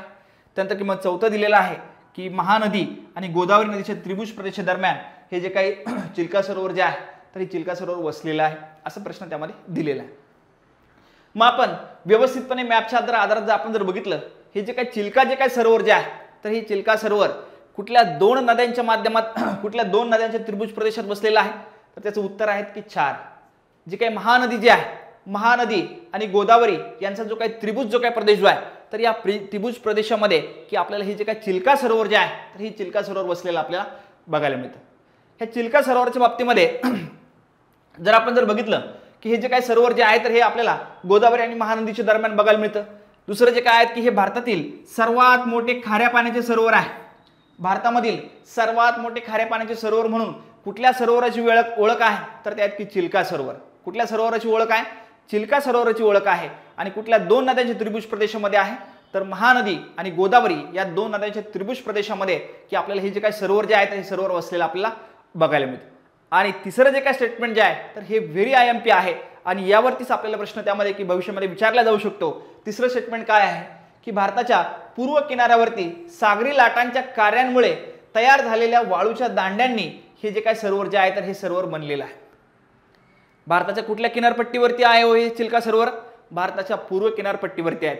कुठल्या दोन नद्यांच्या त्रिभुज प्रदेशादरम्यान आहे. महानदी आणि गोदावरीच्या त्रिभुज प्रदेशादरम्यान आहे. भारतातील सर्वात मोठं कुठल्या पाण्याचं सरोवर आहे. खाऱ्या पाण्याचं सरोवर आहे. आणि तिसरं स्टेटमेंट काय आहे की जे काही समुद्राचे जे काही लाटा जे आहे तर या लाटांमुळे की समुद्राच्या अंतर्गत भागामध्ये जे काही असणारे जे काही खडक जे आहे तर या खडकांची झीज होऊन ते जे काही बारीक बारीक जे काही कण जे आहे तर हे लाटांच्या माध्यमातून येऊन की समुद्राच्या किनारपट्टीवरती साचतात आणि त्या साचलेल्या किनारपट्टीवर हे जे काही बारीक बारीक जे काही कण जे आहे तर हे लाटा आपल्यासोबत घेऊन येतात आणि समुद्राच्या किनारवरती हे जे काही निक्षेपण त्याचं करतात आणि त्यापासून जे काही वाळूचे जे काही दांडे जे काही तयार होतात हे जे काही भूरूप जे काही तयार होतं या भूरूपाच्या माध्यमातून हे जे काही सरोवर जे आहे तर हे सरोवर बनलेलं आहे. त्याचं नाव काय आहे चिल्का सरोवर. काय नाव आहे चिल्का सरोवर. म्हणून हे जे काही चिल्का जे काही सरोवर जे आहे तर या चिल्का सरोवराच्या बाबतीमध्ये की हे सरोवर जे आहे तर कुठल्या दोन नद्यांच्या त्रिभुज प्रदेशामध्ये आहे महानदी आणि गोदावरी. त्यानंतर की मग सर्वात मोठे खाऱ्या पाण्याचं सरोवर आहे. त्याच पद्धतीने मग की हे जे काही वाळूचे जे काही दांडे जे आहेत हे जे काही भूरूप जे काही बनतात की समुद्राच्या लाटाचं जे काही निक्षेपण जे काही कार्य जे आहे तर यापासून जे काही भूरूप जे काही बनतात की त्यामध्ये की हे जे काही सरोवर जे आहे तर हे सरोवर वसलेलं आहे. याच पद्धतीने मग की जे काही विदेशातील जे काही पक्षी जे आहे विदेशातील जे काही पक्षी जे आहे तर हे विदेशातील पक्षी जे आहे तर या सरोवरामध्ये आपल्याला बहुतांश जे आहे तर त्यामध्ये आपल्याला बघायला मिळतात. हे सुद्धा जे काही वैशिष्ट्य जे आहे तर हे वैशिष्ट्य आपल्याला चिल्का सरोवराच्या बाबतीमध्ये की लक्षात ठेवणं गरजेचं आहे. मग आता आपल्याला मग हे जे काही चिल्का जे काही सरोवर जे आहे तर या चिल्का सरोवराच्या बाबतीमध्ये हे जे काही 2-4 जे काही पॉईंट जे आहेत तर हे 2-4 पॉईंट लक्षात ठेवा. भविष्यामध्ये यावरती प्रश्न त्यामध्ये येऊ शकतो. पुढच्या प्रश्नाकडे जाऊया. पुढचा जो काय प्रश्न जो आहे तर हा पुढचा प्रश्न आपल्याला जोड्या लावाच्या संदर्भात विचारलेला आहे. आता हे जोड्या लावाच्या संदर्भामध्ये की हा महाराष्ट्राच्या भूगोलावरती प्रश्न आहे. महाराष्ट्रातील जे काही जलाशय जे आहेत हे जलाशयांवरती प्रश्न विचारलेला आहे. जे काही जलाशय जे आहे तर ही जलाशयाच्या बाबतीमध्ये सुद्धा आपल्याला की याचं जे काही 1-2 वेळेस जे आहे तर वाचन जे व्यवस्थित आपल्याला करावं लागणार आहे. हा सुद्धा जो आहे तर हा सुद्धा पाठांतराचा एक भाग आहे. हा सुद्धा जो आहे तर हा सुद्धा आपल्याला एक जो आहे तर पाठांतराचा भाग जो आहे तर तो आपल्याला बघायला मिळतो. मग त्यामध्ये एका बाजूला आपल्याला काय दिलेलं आहे, एका बाजूला जर आपण जर बघितलं की एका बाजूला मग आपल्याला की जिल्हे दिलेले आहे, दुसऱ्या बाजूला काय दिलेलं आहे, जलाशय दिलेले आहे. पहिला जिल्हा दिलेला आहे ठाणे, दुसरा जिल्हा आहे रत्नागिरी, तिसरा जिल्हा आहे रायगड, चौथा जिल्हा आहे सिंधुदुर्ग. त्यानंतर की मग जलाशयामध्ये पहिलं जलाशय आपल्याला दिलेलं आहे धामापूर दिलेला आहे, दुसरं जलाशय भातसा दिलेला आहे, तिसरं जे काही जलाशय जे आहेत फणसवाडी आहे आणि चौथं जे काही जलाशय जे आहे तर हे कालाते म्हणून जे काही जलाशय जे आहेत ते आपल्याला दिलेले आहेत आणि आपल्याला प्रश्न विचारले आहेत की जोड्या लावा. हा जो काही प्रश्न जो आहे तर हा प्रश्न अगदी पाठांतराच्या स्वरूपामध्ये आहे. याला जे आहे तर हे नेहमीच आपल्याला जे काही हे जलाशय जे असतील हे आपल्याला त्यांचं जे काही वाचन जे आहे तर हे वाचन आपल्याला करावं लागणार आहे. मग त्यामध्ये की जर आपण जर ठाण्याच्या बाबतीत जर बघितलं की मग ठाण्याच्या बाबतीमध्ये मग कुठलं ठाण्यामध्ये मग आपल्याला कुठलं जलाशय बघायला मिळतं, ठाण्यामध्ये आपण जर बघितलं तर आपल्याला भातसा जे काही जलाशय जे आहे तर हे भातसा जलाशय आपल्याला ठाणे जिल्ह्यामध्ये आपल्याला बघायला मिळतं. त्यानंतर मग बघितलं रत्नागिरी असेल, रत्नागिरीच्या बाबतीत जर आपण जर बघितलं तर मग फणसवाडी म्हणून ठिकाण आहे, हे जलाशय रत्नागिरी जिल्ह्यामध्ये आहे. त्यानंतर की मग रायगड जिल्ह्यामध्ये मग आपल्याला हे जे काही कालाते म्हणून जे काही जलाशय जे आहे हे रायगड जिल्ह्यामध्ये बघायला मिळतं. आणि मग सिंधुदुर्ग जिल्ह्यामध्ये आपण जर बघितलं हे जे काही धामापूर म्हणून जे काही जलाशय जे आहे ते सिंधुदुर्ग जिल्ह्यामध्ये आपल्याला बघायला मिळतं. मग अशा स्वरूपामध्ये की मग एकचं किती आहे, एकचं 2 आहे. त्यानंतर की मग बीचं किती आहेत 3 आहे. त्यानंतर की मग सीचं किती आहेत 4 आहेत. त्यानंतर की मग डीचं किती आहेत 1 आहे. आणि असा जो काही पर्याय जो आहे तर असा पर्याय आपल्याकडे ऑप्शनमध्ये आहे का हो, असा जो काही पर्याय जो आहे तर आपल्या ऑप्शनमध्ये आहे आणि त्याचं जे काही उत्तर जे आहे तर ते उत्तर किती आहे 1 आहे. हा जो काही प्रश्न जो आहे तर हा प्रश्न आपल्याला की अजून सुद्धा वेगवेगळ्या स्वरूपामध्ये प्रश्न त्यामध्ये येऊ शकतो. वेगवेगळे जे काही जलाशय जे आहेत बरीच जी काही जलाशय जे आहे तर ती बरीच जलाशय आपल्याला त्यामध्ये मग जिल्हे बदलू शकतात, जलाशय त्यामध्ये बदलू शकतात. मग इथं जे आहे तर हा प्रश्न टॅकल करताना की पूर्णपणे सरावाचा भाग आहे आणि ही जी काही गोष्ट जी आहे तर ही गोष्ट तुम्हाला ही जी काही महत्त्वाची जलाशय असेल जिल्हे असेल हे तुम्हाला वेळोवेळी जे आहे तर त्यामध्ये तुम्हाला वाचत राहावं लागेल आणि त्यावेळेस की तुम्हाला हे जे काही जलाशय जे आहे तर त्यामध्ये लक्षात त्यामध्ये राहू शकतात. किंवा मग यातली जे काही 1-2 जे काही जलाशय जे आहे तर ते जरी तुम्हाला माहीत असेल तरी जो काही प्रश्न जो आहे तर हा प्रश्न तुम्हाला एलिमिनेशनच्या माध्यमातून सहजतेने जो आहे तर त्यामध्ये सुटू शकतो. किंवा 2-3 जरी माहीत असेल किंवा 2 जरी माहीत असेल तरी जो काही हा जो काही प्रश्न जो आहे तर हा प्रश्न आपल्याला सहजतेने त्यामध्ये सुटू शकतो. मग थोडंसं आपण पुढे आपण जाऊया. पुढे जो काही प्रश्न जो आहे तर आपल्याला जलविद्युतच्या बाबतीमध्ये प्रश्न विचारलेला आहे, जलविद्युत केंद्राच्या बाबतीमध्ये प्रश्न विचारलेला आहे. सेम जो काही प्रश्न जो आहे जलविद्युतच्या बाबतीमध्ये बऱ्याच वेळेस आपण जर पाठीमागच्या क्वेश्चन पेपर जर बघितल्या जे आपण आत्ता घेतलेले जे काही क्वेश्चन पेपर आपण बघितला की त्यामध्ये आपल्याला जलविद्युत असेल, औष्णिक विद्युत असेल, अणुविद्युत असेल यावरती जो काही प्रश्न जो आहे तर हा प्रश्न आपल्याला नेहमीच आपल्याला प्रत्येक परीक्षेमध्ये आपल्याला बघायला मिळाला. याचा अर्थ हा जो काही टॉपिक जो आहे तर हा सुद्धा आयोगाचा आवडता आणि महत्त्वाचा टॉपिक आहे. मग आपल्याला जलविद्युतच्या बाबतीत काय प्रश्न विचारलेला आहे, खालीलपैकी कोणती जलविद्युत केंद्र ही रायगड जिल्ह्यामध्ये आहेत असा प्रश्न विचारलेला आहे. कुठल्या जिल्ह्यामध्ये विचारलेला आहे, रायगड जिल्ह्यामधले आपल्याला ही जे काही जलविद्युत जे काही केंद्र जे आहे तर हे जलविद्युत केंद्र आपल्याला विचारलेलं आहे. आणि मग खाली आपल्याला मग 4 ऑप्शन्स आपल्याला दिलेला आहे. पहिले जे काही ऑप्शन जे आहे वैतरणा आहे, दुसरं जे काही ऑप्शन जे आहे एलदरी आहे, तिसरं जे काही ऑप्शन जे आहे भिरा आहे आणि चौथं जे काही ऑप्शन जे आहे तर ते भिवपुरी आहे. आणि त्यानंतर काही परत पर्याय उत्तर दिलेलं आहे. मग त्यामध्ये मग 1चं ए दिलेलं आहे, 2चं ABC आहे, ABD आहे, 3 काय दिलेलं आहे BC दिलेलं आहे आणि 4 काय दिलेलं आहे CD आहे. मग रायगड जो काही जिल्हा जो आहे तर या रायगड जिल्ह्यामध्ये आपल्याला मग कुठले जे काही जलविद्युत प्रकल्प जे आहे तर की हे आपल्याला बघायला मिळतात. या गोष्टी ज्या आहेत तर ह्या गोष्टी रायगड जिल्ह्यातील मग आपल्याला जलविद्युत केंद्र जे आहे तर ते आपल्याला माहीत असणं गरजेचं आहे. मग त्यामध्ये आपण जर बघितलं एलदरीच्या बाबतीमध्ये एलदरी हे जे काही जलविद्युत जे काही प्रकल्प जो आहे हा कुठल्या जिल्ह्यामध्ये बघायला मिळतो, हिंगोली. त्यानंतर की मग हा जो काही वैतरणा जो आहे तर आपल्याला नाशिक आणि पालघर सीमावर्ती भागामध्ये. मग आता यामध्ये आपण जर बघितलं की मग वैतरणा एक गेलं, हिंगोली गेलं, त्यामध्ये मग पर्याय क्रमांक बी जिथं असणारी जी काही ठिकाणं जी आहे तर ती जाणार आहे, हे गेलं. त्यानंतर की मग या ठिकाणी बी आहे ते पण गेलं, ए असणारं सुद्धा जाणार आहे. मग याचा अर्थ की इथं हे एक ऑप्शन गेलं, मग राहिला ऑप्शन कुठलं सी आणि डी. याचा अर्थ जो आहे की जे काही रायगड जो काही जिल्हा जो आहे तर या रायगड जिल्ह्यामध्ये मग कुठले जलविद्युत केंद्र बघायला मिळतात तर रायगड जिल्ह्यामध्ये आपल्याला भिरा असेल आणि कुठला आहे भिवपुरी आहे. अशा स्वरूपामध्ये हे जे काही दोन जे काही महत्त्वाचे जे काही जलविद्युत जे काही प्रकल्प जे आहे तर हे कुठल्या जिल्ह्यामध्ये आहे तर हे रायगड जिल्ह्यामध्ये आपल्याला बघायला मिळतात. मग त्याच पद्धतीने मग इतर जे काही प्रकल्प जे आहे तर इतर प्रकल्प सुद्धा त्यामध्ये आपण बघूया. रायगड जिल्ह्यामध्ये आपण जर बघितलं की रायगड जिल्ह्यामध्ये आपल्याला मग 3 जलविद्युत प्रकल्प बघायला मिळतात. त्यापैकी तर 2 आपण आत्ताच बघितले. पहिला जो काही प्रकल्प जो आहे तर हा भिरा आहे. कुठल्या नदीवरती आहेत असा जर प्रश्न भविष्यामध्ये येऊ शकतो, ती नदी लक्षात ठेवा. हा जो काही भिरा जो काही प्रकल्प जो आहे तर हा कुठल्या नदीवरती आहे तर हा आपल्याला कुंडलिका नदीवरती आपल्याला बघायला मिळतो. त्यानंतर किंवा हा जो काही भिवपुरी हा जो काही जलविद्युत जो काही प्रकल्प जो आहे तर हा भिवपुरी हा जलविद्युत प्रकल्प आपल्याला पाताळगंगा नदीवरती बघायला मिळतो. त्यानंतर किंवा हा जो काही खोपोली हे जे काही जलविद्युत जो काही प्रकल्प जो आहे तर हा आपल्याला की पाताळगंगा नदीवरतीच आपल्याला बघायला मिळतो. ही जी काही महत्त्वाची जी काही जलविद्युत जे काही केंद्र जे आहे तर ही कुठे आहेत रायगड जिल्ह्यामध्ये. आणि रायगड जिल्ह्यामधली ही जी काही 3 जे काही नावं जे आहे तर हे 3 नावं परीक्षा दृष्टिकोनातून महत्त्वाचं आहे. आणि कुठल्या नदीवरती आहे तर ह्या नद्या सुद्धा ज्या आहे तर ह्या नद्या सुद्धा आपल्याला परीक्षा दृष्टिकोनातून महत्त्वाच्या आहे. मग इथे तुम्हाला सुरुवातीला एक थोडं सांगायचं विसरलो की जे काही जलविद्युत प्रकल्प म्हणजे काय. जलविद्युत जे काही प्रकल्प जे आहे तर नदी असेल किंवा धरण असेल की यांच्या माध्यमातून जे काही पाणी जे आहे तर हे पाणी जे काही सोडलं जातं आणि या सोडलेल्या पाण्याच्या माध्यमातून जे काही टर्बाईन जे आहे तर हे टर्बाईन फिरवलं जातं आणि त्या माध्यमातून जी काही वीज निर्मिती केली जाते तर त्याला आपण जलविद्युत असं म्हणतो. खऱ्या अर्थानं ही जे काही जलविद्युत जे आहे तर ही जलविद्युत जे आहे तर ही आपल्याला की अगदी पर्यावरण पूरक जे आहे तर ते आपल्याला बघायला मिळते. कारण की ह्या पाण्याचा जो काही उपयोग जो आहे तर हा पुढे आपण शेतीसाठी सुद्धा करू शकतो. परंतु मग अणुविद्युत असेल त्यानंतर की मग औष्णिक विद्युत असेल की ह्या ज्या काही 2 जे काही जलविद्युत जे काही प्रकार जे आहे मग त्यामध्ये मग औष्णिक आणि अणुविद्युत ह्या खऱ्या अर्थानं खर्चिक पण आहे आणि पर्यावरणाच्या बाबतीत जर विचार केला तर पर्यावरणाला मोठ्या प्रमाणामध्ये हानिकारक आहे.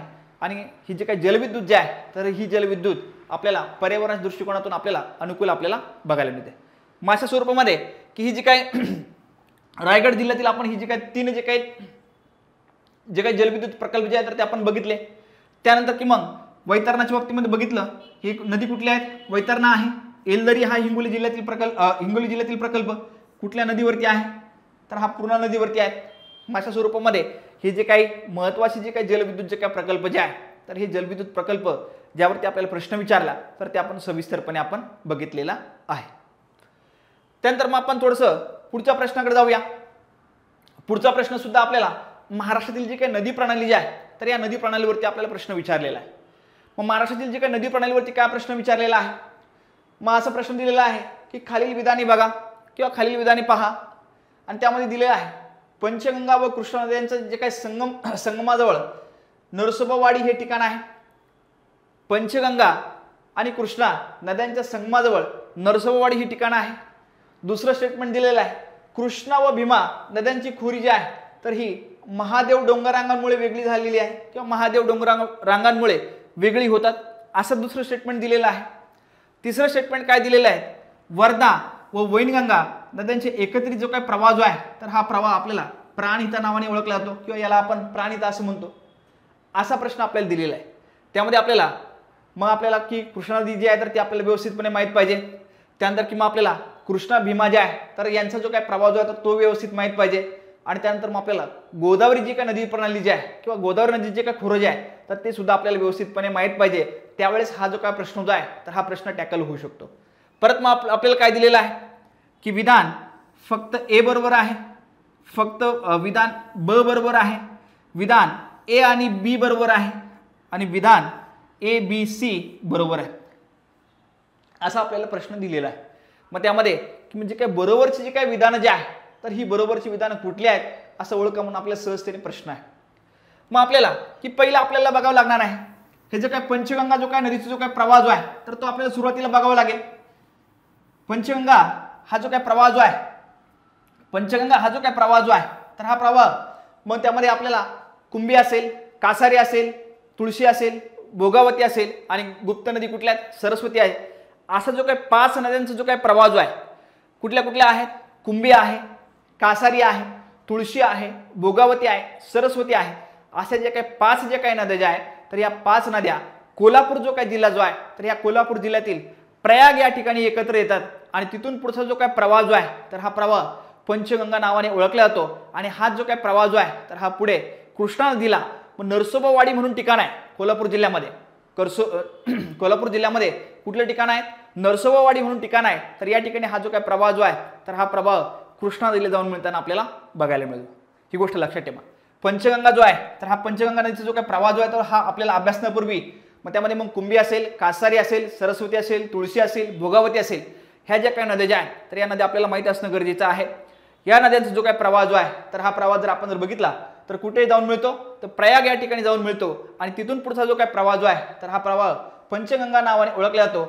आणि मग हा जो काय पंचगंगेचा जो काय प्रवाह जो आहे तर हा पुढे जी काय कृष्णा जी काय नदी जी आहे तर ह्या कृष्णा नदीला उजव्या बाजूने मग कुठे जाऊन मिळतो? नृसिंहवाडी म्हणून ठिकाण आहे किंवा ज्याला आपण नरसोबाची वाडी म्हणून म्हणतो. या ठिकाणी हा जो काय प्रवाह जो आहे तर हा प्रवाह कृष्णा नदीला जाऊन मिळताना आपल्याला बघायला मिळतो. अशा स्वरूपामध्ये की पहिलं जे काय स्टेटमेंट जे आहे तर पहिलं स्टेटमेंट आपल्याला काय दिलेलं आहे की पंचगंगा व कृष्णा नद्यांच्या संगमाजवळ नरसोबावाडी हे ठिकाण आहे. मग आहेच आत्ता, याचा अर्थ जे आहे हे स्टेटमेंट कसं असणार आहे? बरोबर आहे. दुसरं स्टेटमेंट काय दिलेलं आहे? कृष्णा व भीमा नद्यांची जी काय खोरी जी आहे तर ही महादेव डोंगर रांगांमुळे की ही वेगळी झालेली आहे किंवा वेगळी होतात असं दिलेलं आहे. तो सुद्धा जो काय प्रश्न जो आहे तो सुद्धा नकाशा आधारित बघूया. मग आपल्याला माहिती आहे की बाबा की ही जी काय वरची जी काय सह्याद्रीची जे काय उपरांगा जे काय महाराष्ट्र पठारावरती जे काय पसरलेले आहे मग त्यामध्ये मग पहिली कुठली आहेत? सातमाळ अजिंठा डोंगर रांग. दुसरी कुठली आहेत? हरिश्चंद्र बालाघाट डोंगर रांग. तिसरी कुठली आहेत? शंभू महादेव डोंगर रांग आहे. मग ही जी काय सातमाळ अजिंठा डोंगर रांगेमुळे कुठल्या दोन नद्यांची खोरी वेगळी झालेली आहेत? तापी आणि गोदावरी नदीचं खोरं वेगळं झालेलं आहे. ही गोष्ट आपण बघितली. त्यानंतर की मग हरिश्चंद्र बालाघाट डोंगर रांगेमुळे कुठल्या दोन नद्यांची खोरी वेगळी झालेली आहेत? गोदावरी आणि भीमा नदीची खोरी वेगळी झालेली आहेत. आणि शंभू महादेव जे काही डोंगर रांग जे आहेत तर या शंभू महादेव डोंगर रांगेमुळे भीमा आणि कृष्णा ह्या जे काही दोन जे काही डोंगर रांगा ज्या आहेत ह्या जे काही दोन जे काही नद्या ज्या आहेत तर या दोन नद्यांची खोरी वेगळी झालेली आहे. मग आपल्याला प्रश्न काय विचारले आहे? दुसरं स्टेटमेंट काय दिलेलं आहे? दुसरं स्टेटमेंट आपण जर बघितलं कृष्णा आणि भीमा या नद्यांची जी काही खोरी जी आहे तर हे कुठल्या डोंगर रांगेमुळे वेगळी होतात तर ती आहेत की शंभू महादेव किंवा महादेव डोंगर रांगांमुळे वेगळी होतात. याचा अर्थ हे जे काही स्टेटमेंट जे आहे तर हे स्टेटमेंट कसं आहे? हे सुद्धा बरोबर आहे. मग आता आपल्याला तिसरं काय स्टेटमेंट दिलेलं आहे? वर्धा व वैनगंगा नद्याचा जो काही एकत्रित जो काही प्रवाह जो आहे तर त्याला प्राणहिता म्हणतात असं तिसरं स्टेटमेंट दिलेलं आहे. मग अगेन मग आपल्याला थोडंसं परत जो काही गोदावरी नदीचा जो काही प्रवाह जो आहे मग गोदावरी नदीच्या मग महत्वाच्या उपनद्या त्यामध्ये मग वर्धा असेल, वैनगंगा असेल, त्यानंतर की मग प्राणहिता हा प्रवाह कसा तयार होतो ही गोष्ट आपल्याला बघावं लागणार आहे. मग सुरुवातीला की जी काय पैनगंगा जी काय नदी जी आहे उगम जे आहे तर हे अजिंठा जे काय अजिंठा डोंगरांगामध्ये ही पैनगंगा जी काय नदी उगम पावते. पैनगंगा नदी उगम पावून ही जी काय नदी जी आहे तर हे वडा गुगूस म्हणून या ठिकाणी येते. चंद्रपूर जिल्ह्यामध्ये हे ठिकाण आहे आणि या ठिकाणी ही जी काय नदी जी आहे तर ही मध्य प्रदेशातून उगम पावणार ही जी काय वर्धा जी काय नदी जी आहे तर ह्या वर्धा नदीला वडा गुगूस या ठिकाणी येऊन मिळते. त्यानंतर ही जी काय हा जो काय पैनगंगा आणि वर्धा हा जो काय प्रवाह जो आहे तर हा पुढे वर्धा नावाने जातो. वर्धा नावाने गेल्यानंतर की ही जी काय वैनगंगा जी काय नदी जी आहे तर ह्या वैनगंगा नदीला गडचिरोली जिल्ह्यातील जे काही चपराळा म्हणून ठिकाण आहे, गडचिरोली जिल्ह्यातील जे काही चपराळा म्हणून ठिकाण आहे तर या ठिकाणी हा जो काही वर्धा नदीचा जो काही प्रवाह जो आहे तर हा वैनगंगा नदीला जो आहे तर ह्या वैनगंगा नदीला येऊन मिळतो आणि तिथून पुढचा हा जो काही प्रवाह जो आहे तर हा प्रवाह काय नावाने ओळखला जातो तर हा प्रवाह प्राणहिता नावाने ओळखला जातो. काय नावाने ओळखला जातो? हा प्राणहिता नावाने प्रवाह ओळखला जातो. आणि हा जो काही प्राणहिता जो काही प्रवाह जो आहे तर हा प्रवाह पुढे नगरम म्हणून ठिकाण आहे सिरोंचा तालुक्यामध्ये. या ठिकाणी हा जो काही प्रवाह जो आहे तर हा प्रवाह गडचिरोली जिल्ह्यात जे काही नगरम म्हणून ठिकाण आहे तर या ठिकाणी ही जी काही गोदावरी जी काही नदी जी आहे तर ह्या गोदावरी नदीला जाऊन मिळतो. मग आपल्याला प्रश्न काय विचारलेला आहे? प्रश्न आपल्याला विचारलेला आहे की वर्धा व वैनगंगा नद्यांचा जो काही एकत्रित जो काही प्रवाह जो आहे तर त्याला आपण प्राणहिता असं म्हणतो. काय दिलेलं आहे? वर्धा आणि वैनगंगा. मॅपमध्ये जर आपण जर बघितलं ही नदी कुठली आहे? ही नदी आहेत वर्धा. त्यानंतर ही नदी कुठली आहे? ही आहेत की वैनगंगा. ही नदी कुठली आहेत? वैनगंगा. यांचा जो काही एकत्रित जो काही प्रवाह जो आहे जर आत्ताच तुम्हाला सांगितलं वर्धा आणि वैनगंगा यांचा संगम कुठे होतो? चपराळा गडचिरोली.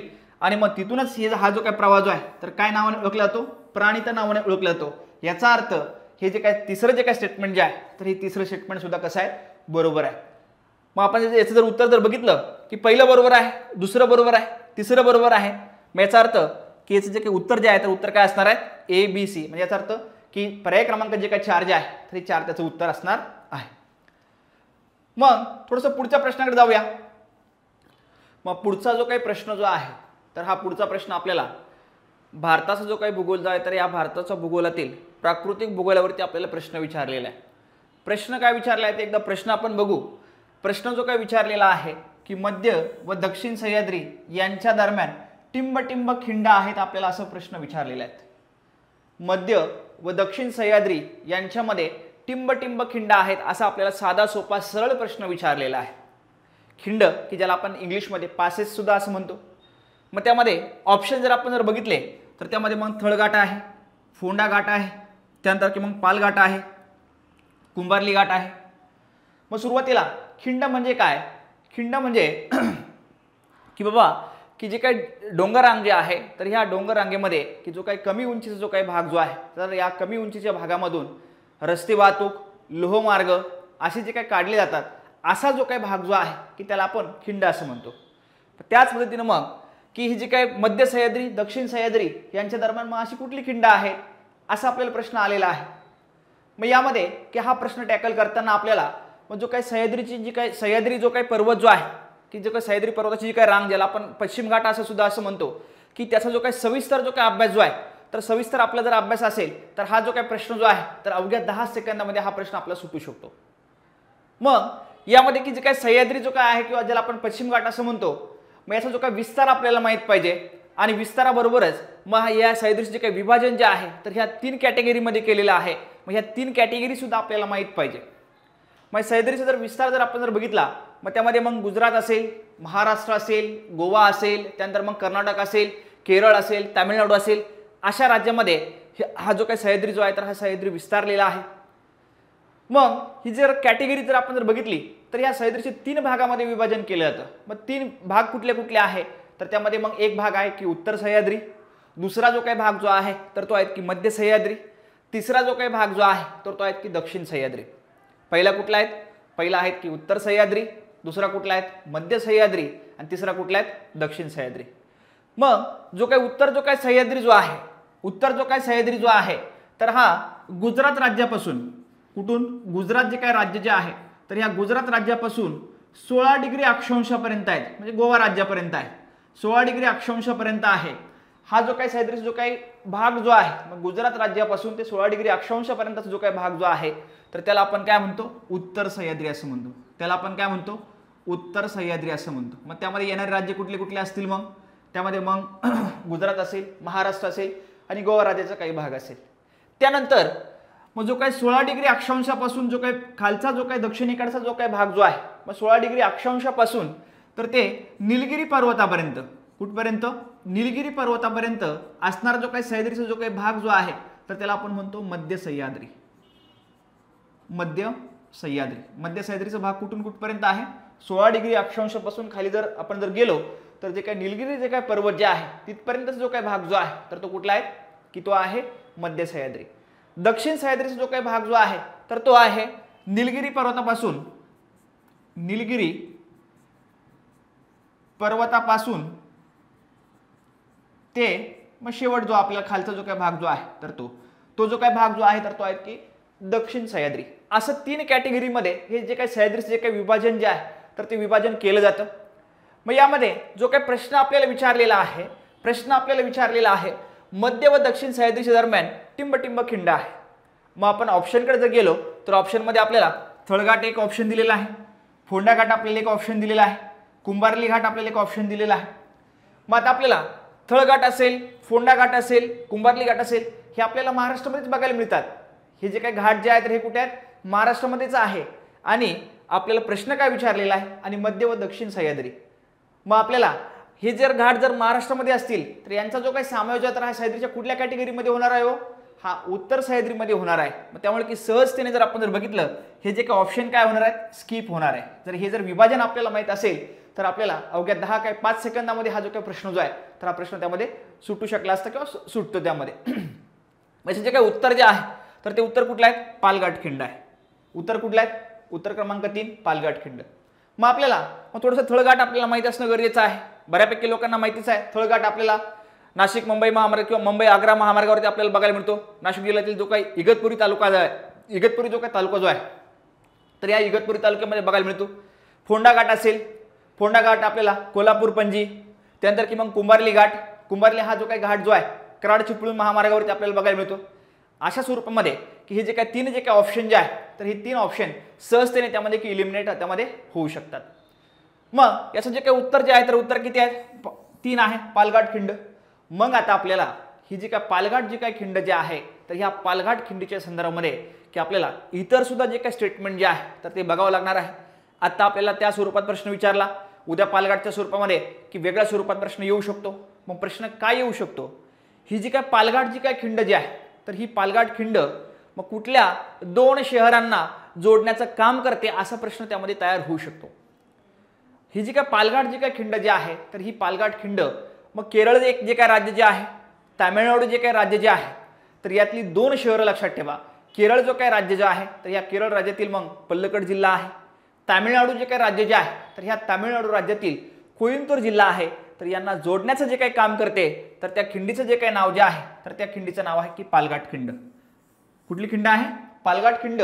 ही कुठल्या कुठल्या 2 शहरांना जोडण्याचं काम करते किंवा कुठल्या 2 शहरांना वेगळं करण्याचं काम करते तर ती आहेत की जे काही केरळ जे काही राज्य जे आहे तर या केरळ राज्यातील मग पल्लकड जिल्हा आहे.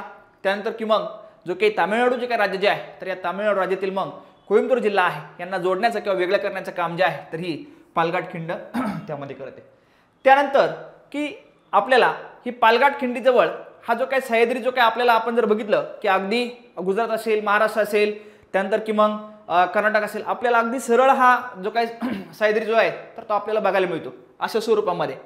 पण पालघाट खिंडीजवळ जर आपण जर बघितलं, पालघाट खिंडीच्या थोडंसं आपण पुढे गेलो, दक्षिणेकडे जर आपण जर गेलो तर ही जी काही सह्याद्री जो आहे तर हा वेगवेगळ्या रांगांमध्ये विभाजित होतो. मग त्या रांगा कुठल्या आहेत त्यावरती सुद्धा प्रश्न येऊ शकतो. मग त्यामधले ही जी काही सह्याद्री जो आहे तर हा मग त्यामध्ये मग कार्डिमम डोंगर असेल, त्यानंतर की मग पालनी डोंगर असेल, त्यानंतर की मग अन्नामलाई डोंगर असेल, अशा वेगवेगळ्या रांगांमध्ये ही पालघाट खिंडीनंतर हा जो काही सह्याद्री जो आहे तर हा विभागलेला आपल्याला बघायला मिळतो. हे सुद्धा जे काही स्टेटमेंट जे आहे तर हे सुद्धा आपल्याला परीक्षेमध्ये विचारल्या जाऊ शकतं. अशा स्वरूपामध्ये ही जी काही पालघाट जी काही खिंड जी आहे तर ह्या पालघाट खिंडीच्या बाबतीमध्ये ही जे काही 2-3 जे काही स्टेटमेंट जे आहे तर हे परीक्षा दृष्टिकोनातून, आगामी परीक्षा दृष्टिकोनातून अत्यंत महत्त्वाचे आहेत, अत्यंत महत्त्वाचे आहे. ओके, मग आपण पुढच्या प्रश्नाकडे जाऊया. पुढचा जो काही प्रश्न जो आहे तर हा प्रश्न आपल्याला की स्थलांतरित शेतीच्या संदर्भामध्ये विचारलेला आहे. मग आतापर्यंत आपण जर बघितलं 17 असेल, 18 असेल, 19 असेल की या काळामध्ये आपल्याला जे काही स्थलांतरित जी काही शेती जी आहे तर या स्थलांतरित शेतीवरती प्रश्न विचारलेला आहे. मग आता स्थलांतरित शेतीच्या बाबतीमध्ये काय प्रश्न आपल्याला विचारले जातात की साधा सोपा सरळ प्रश्न विचारला जातो. एका बाजूला आपल्याला की देश दिले जातात, दुसऱ्या बाजूला मग आपल्याला त्या स्थलांतरित शेतीचं नाव त्यामध्ये दिलं जातं आणि जोडायला लावा म्हणून की प्रश्न आतापर्यंत आलेला आहे. यामध्ये जर आपल्याला एक 2-3 जर स्थलांतरित शेतीचे जे काही नावं जे असेल, देश जे असेल आपल्याला जर माहीत असेल तर हा जो काही प्रश्न जो आहे तर हा प्रश्न आपल्याला सहजतेने सुटू शकतो. खऱ्या अर्थानं की जोड्या लावायचे जे काही प्रश्न जे आहे तर ते अगदी सोपे आपल्याला त्यामध्ये सुटतात. कारण की त्यापैकी जर आपल्याला 1-2 जर माहीत असेल तर सहजतेने जी काही जोडी जी आहे तर ही जोडी लागली जाते.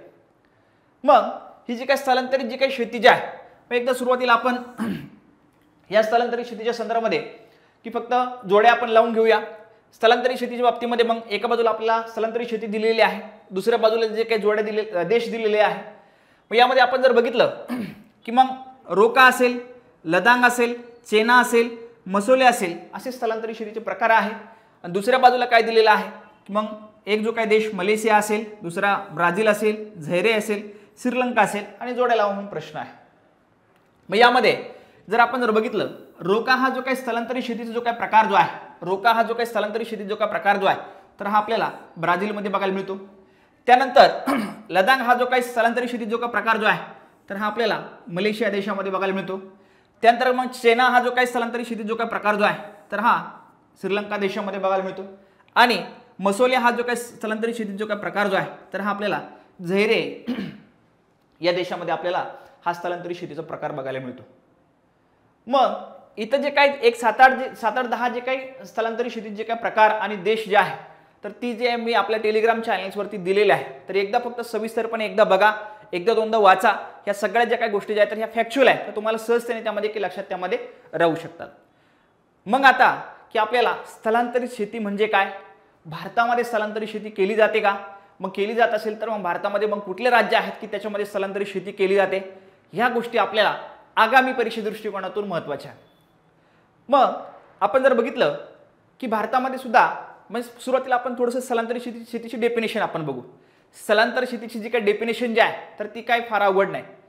खऱ्या अर्थानं ही जी काही स्थलांतरित जी काही शेती जी आहे तर जे काय आदिवासी बहुल जो काही एरिया जो आहे तर या भागामध्ये केली जाते. मग त्यामध्ये की जे काही जंगलं असेल की किंवा वनं असेल तर ती जी काय झाडं जी आहेत तर ती झाडं तोडली जाऊन तर त्यातलं जे काही गवत वगैरे जे आहे तर हे जाळलं जातं आणि ती जी काही जमीन जी आहे तर ती जमीन लागवडी योग्य बनवली जाते. लागवडी योग्य बनवल्यानंतर की त्यामध्ये मग तांदूळ असेल अशी जी काही पिकं जी आहे तर ही छोट्या स्वरूपामध्ये पिकं घेतली जातात उपजीविकेसाठी. आणि त्यानंतर की ती जी काही जमीन जी आहे तर त्या जमिनीची जर सुपीकता परत कमी झाली की ती जमीन सोडून दिली जाते किंवा आदिवासींचं जर स्थलांतर जर झालं तर ती जी काही जमीन जी आहे तर ती जमीन सोडून दिली जाते आणि परत मग नवीन ठिकाणी जातात. नवीन ठिकाणी मग सेम परत झाडाची जी काही तोडणी असेल त्यानंतर की मग परत त्या ठिकाणी जे काही लागणारे जे काही आपल्या उपयोगीसाठी लागणारे जे काही अन्नधान्य जे आहे तर त्या जमिनीतून मिळवलं जातं. मग अशा स्वरूपामध्ये हा जो काय प्रकार जो आहे तर याला आपण स्थलांतरित शेती म्हणतो. खऱ्या अर्थानं ही जी काही स्थलांतरित जी काही शेती जी आहे तर ही पर्यावरणाला हानिकारक आहे. ही जी काही स्थलांतरित जी काही शेती जी आहे तर ही पर्यावरणाला हानिकारक जी आहे तर ती आपल्याला बघायला मिळते. मग भारतामध्ये सुद्धा ही जी काही स्थलांतरित जी काही शेती जी आहे तर ही शेती केली जाते. भारतामध्ये जर आपण बघितलं की जे काही पूर्वेकडची जी काही राज्य जे आहे मग त्यामध्ये त्रिपुरा असेल, नागालँड असेल, आसाम असेल, मिझोराम असेल, मणिपूर असेल, त्यानंतर की मग ओडिसा असेल, आंध्र प्रदेश असेल का मग खालची जर राज्य बघितली ओडिसा आणि आंध्र प्रदेश या राज्यांमध्ये सुद्धा ही जी काही स्थलांतरित जी काही शेती जी आहे तर ही शेती केली जाते. भारतामध्ये ही जी काही स्थलांतरित जी काही शेती केली जाते तर तिला एक जे काही नाव जे आहे तर हे नाव महत्त्वाचं आहे. ते जे काही नाव जे आहे तर ते आहेत की झूम. कुठलं आहेत? Zoom farming. भारतामध्ये जी काही स्थलांतरित शेती केली जाते तर तिला काय नावाने ओळखलं जातं तर ते आहेत की झूम फार्मिंग किंवा झूम त्याला ओळखले जातं. आणि ही जी काही शेती मी तुम्हाला आत्ता सांगितलं भारतामध्ये मग आसाम असेल, मेघालय असेल, नागालँड, त्रिपुरा, अरुणाचल प्रदेश, मिझोराम या राज्यांमध्ये तसेच मग ओडिसा असेल, आंध्र प्रदेश असेल या राज्यामध्ये ही जी काही स्थलांतरित जी काही शेती जी आहे तर ही शेती केली जाते. स्थलांतरित शेतीच्या बाबतीमध्ये अजून काही पुढच्या पेपर्समध्ये आपल्याला अजून काही 4-5 जे काही स्थलांतरित शेती जी आहे तर ते आपल्याला येणार आहे. त्यामुळे की जो काही मी तुम्हाला चार्ट दिलेला आहे स्थलांतरित शेतीचा तर तो फक्त एकदा बघा. कारण की आता याच्यावरती जे काही प्रश्न जे आहे तर हे प्रश्न येणं थोडेसे कमी झालेलं आहे. पण भविष्यामध्ये जर आला किंवा वेगळ्या स्वरूपात प्रश्न आला तर ते सुद्धा आपलं की राहायला नको या स्वरूपामध्ये तो जो काही चार्ट जो आहे तर तो चार्ट एकदा बघा. मग आता आपण थोडंसं पुढच्या प्रश्नाकडे जाऊया. पुढचा जो काही प्रश्न जो आहे तर हा पुढचा प्रश्न आपला महाराष्ट्रामधील जो काही उद्योगधंदे जो काही टॉपिक जो आहे तर त्या टॉपिकवरती आपल्याला विचारलेला आहे. मग यामध्ये आपण जर बघितलं की मग पहिल्या आधुनिक सूतगिरणीची स्थापना मुंबई येथे 1854 मध्ये पहिल्या आधुनिक सूतगिरणीची शब्द बघा पहिल्या आधुनिक सूतगिरणीची स्थापना मुंबई येथे 1854 मध्ये टिंब यांनी केली. ऑप्शन्स काय दिलेले आहे? सेठ CN लाड, DG पोद्दार, त्यानंतर की मग CN दावर, त्यानंतर की मग टाटा अँड सन्स असे 4 ऑप्शन्स आपल्याला दिलेले आहे. कुठले कुठले आहे? सेठ CN लाड आहे, त्यानंतर की मग DG पोद्दार आहे, CN दावर आहे, त्यानंतर कुठले आहेत? टाटा अँड सन्स असे जे काही 4 जे काही ऑप्शन जे आहे तर 4 ऑप्शन्स आपल्याला दिलेले आहे. मग यामध्ये आपण जर थोडंसं ज्यावेळेस की महाराष्ट्राचा भूगोल त्यातला उद्योगधंदे जर टॉपिक आपण अभ्यासत असाल की त्यावेळेस की आपल्याला नेहमीच जे काही 2 जे काही नावं जे आहे तर ती 2 नावं आपल्याला चर्चेत बघायला मिळतात. एक जे काय नाव जे आहे तर ते आहेत की नारायण मेघाजी लोखंडे.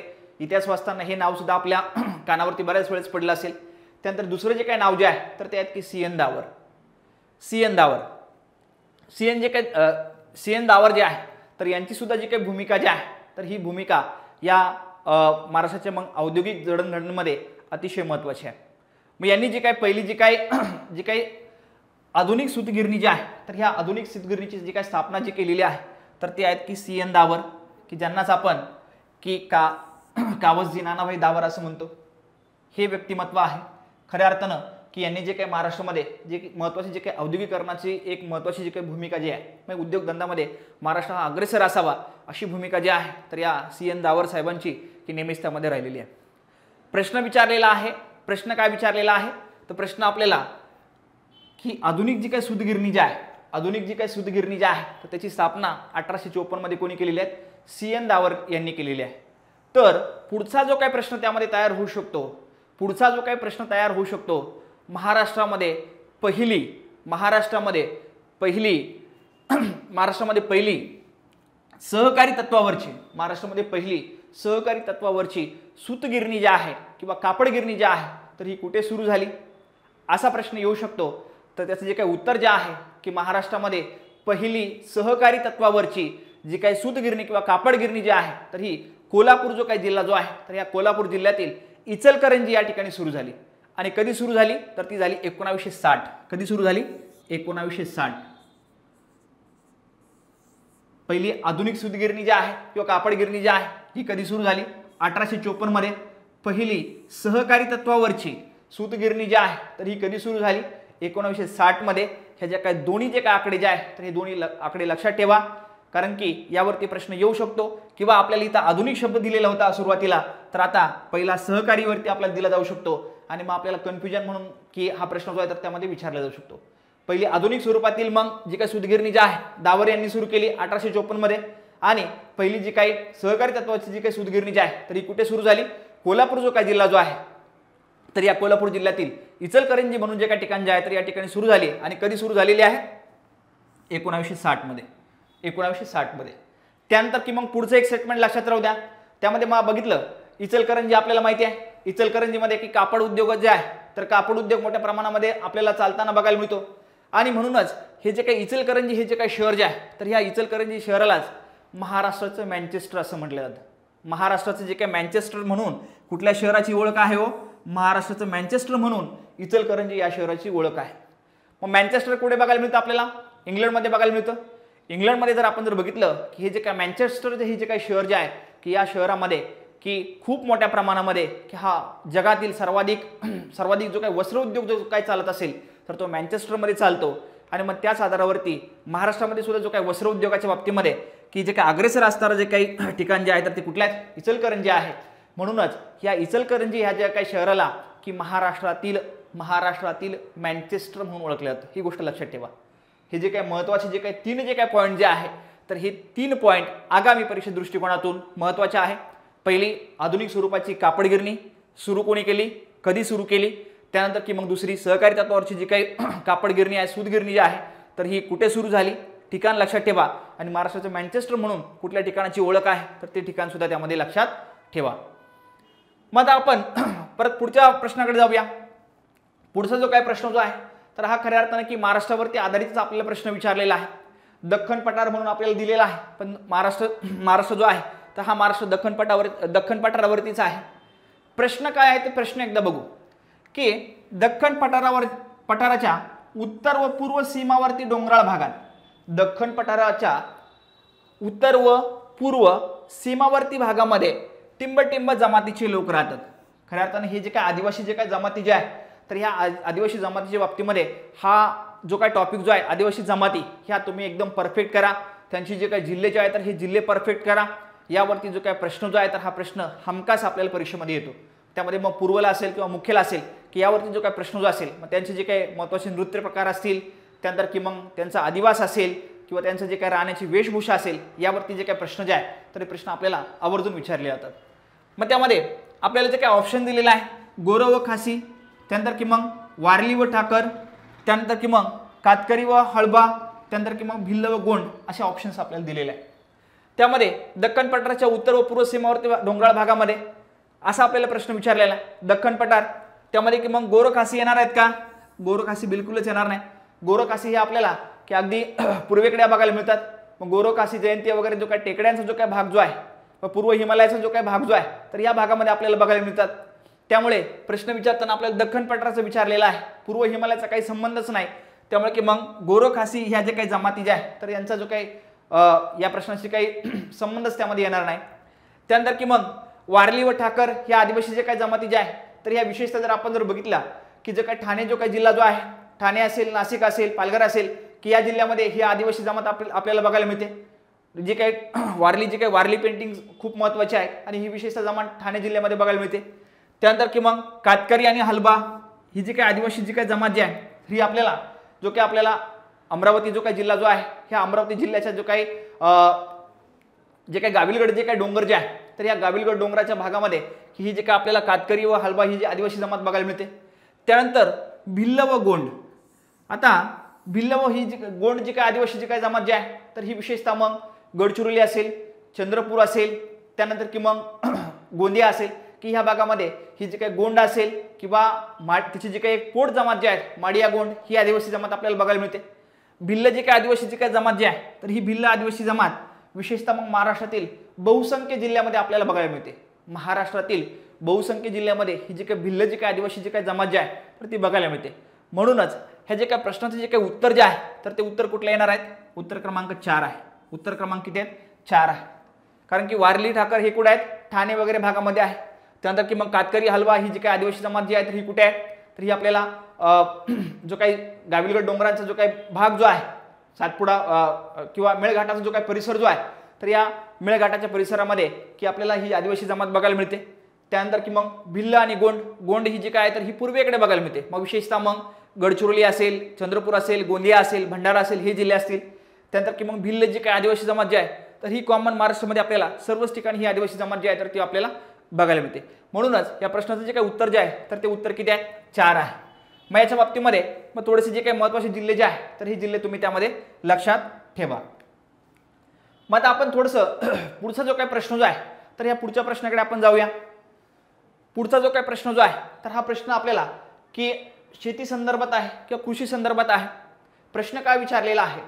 पूर्व हिमालय प्रदेशामध्ये ज्वारी व बाजरी सारखी पिके जे आहे तर हे अभावानेच आढळतात आणि कारण आपल्याला विचारलेले आहे. पूर्व हिमालयाचा जो काही भाग जो आहे तर या भागामध्ये मग ज्वारी असेल, बाजरी असेल यासारखी जी काही पिकं जी आहे पूर्व हिमालयाचा जो काही भाग जो आहे तर या भागामध्ये ज्वारी असेल, बाजरी असेल ही जी काही पिकं जी आहे तर ही आपल्याला अभावानेच बघायला मिळतात. आणि खाली मग कारण दिलेले आहे. कारण काय काय दिलेले आहे तर हा जो काही विभाग जो आहे तर हा अतिपूर्वेकडील सकल प्रदेश आहे. त्यानंतर की मग हा जो काही विभाग जास्त उटाव आणि अधिक पर्जन्यमान असलेला प्रदेश आहे. त्यानंतर की हा जो काही विभाग जो आहे तर हा उबदार हवामानाचा आहे. आणि त्यानंतर हा विभाग अतिदाट जंगलांनी व्यापलेला आहे. हा जो काही विभाग आपल्याला कारण दिलेली आहे की बाजरीसारखी जी काही पिकं असेल किंवा ज्वारीसारखी जी काही पिकं जी आहे तर ही पूर्व हिमालयामध्ये अभावानेच आढळतात. त्याची जी काही कारणं त्यामध्ये आपल्याला दिलेली आहे. मग आपण जर थोडं पूर्व हिमालयाचा जर आपण अभ्यास केलेला असेल किंवा अभ्यास आपला जर असेल किंवा अभ्यास जरी नसला तरी सहजतेने लॉजिक आपल्याला लागू शकतं. कारण की हा जो काही विभाग जो आहे तर हा विभाग अतिपूर्वेकडील सकल प्रदेश आहे. आपण जर पूर्व हिमालय आपण बघितला तर हा सकल आहे का हो? नाही. या ठिकाणी आपल्याला बरेच जे काही डोंगर जे आहेत तर हे डोंगर आपल्याला बघायला मिळतात. त्यामुळे की हा जो काही प्रदेश जो आहे तर हा सकल नाही. त्यानंतर दुसरं जर आपण जर बघितलं 3 नंबरच्या पर्यायाकडे आपण थोडं जाऊया.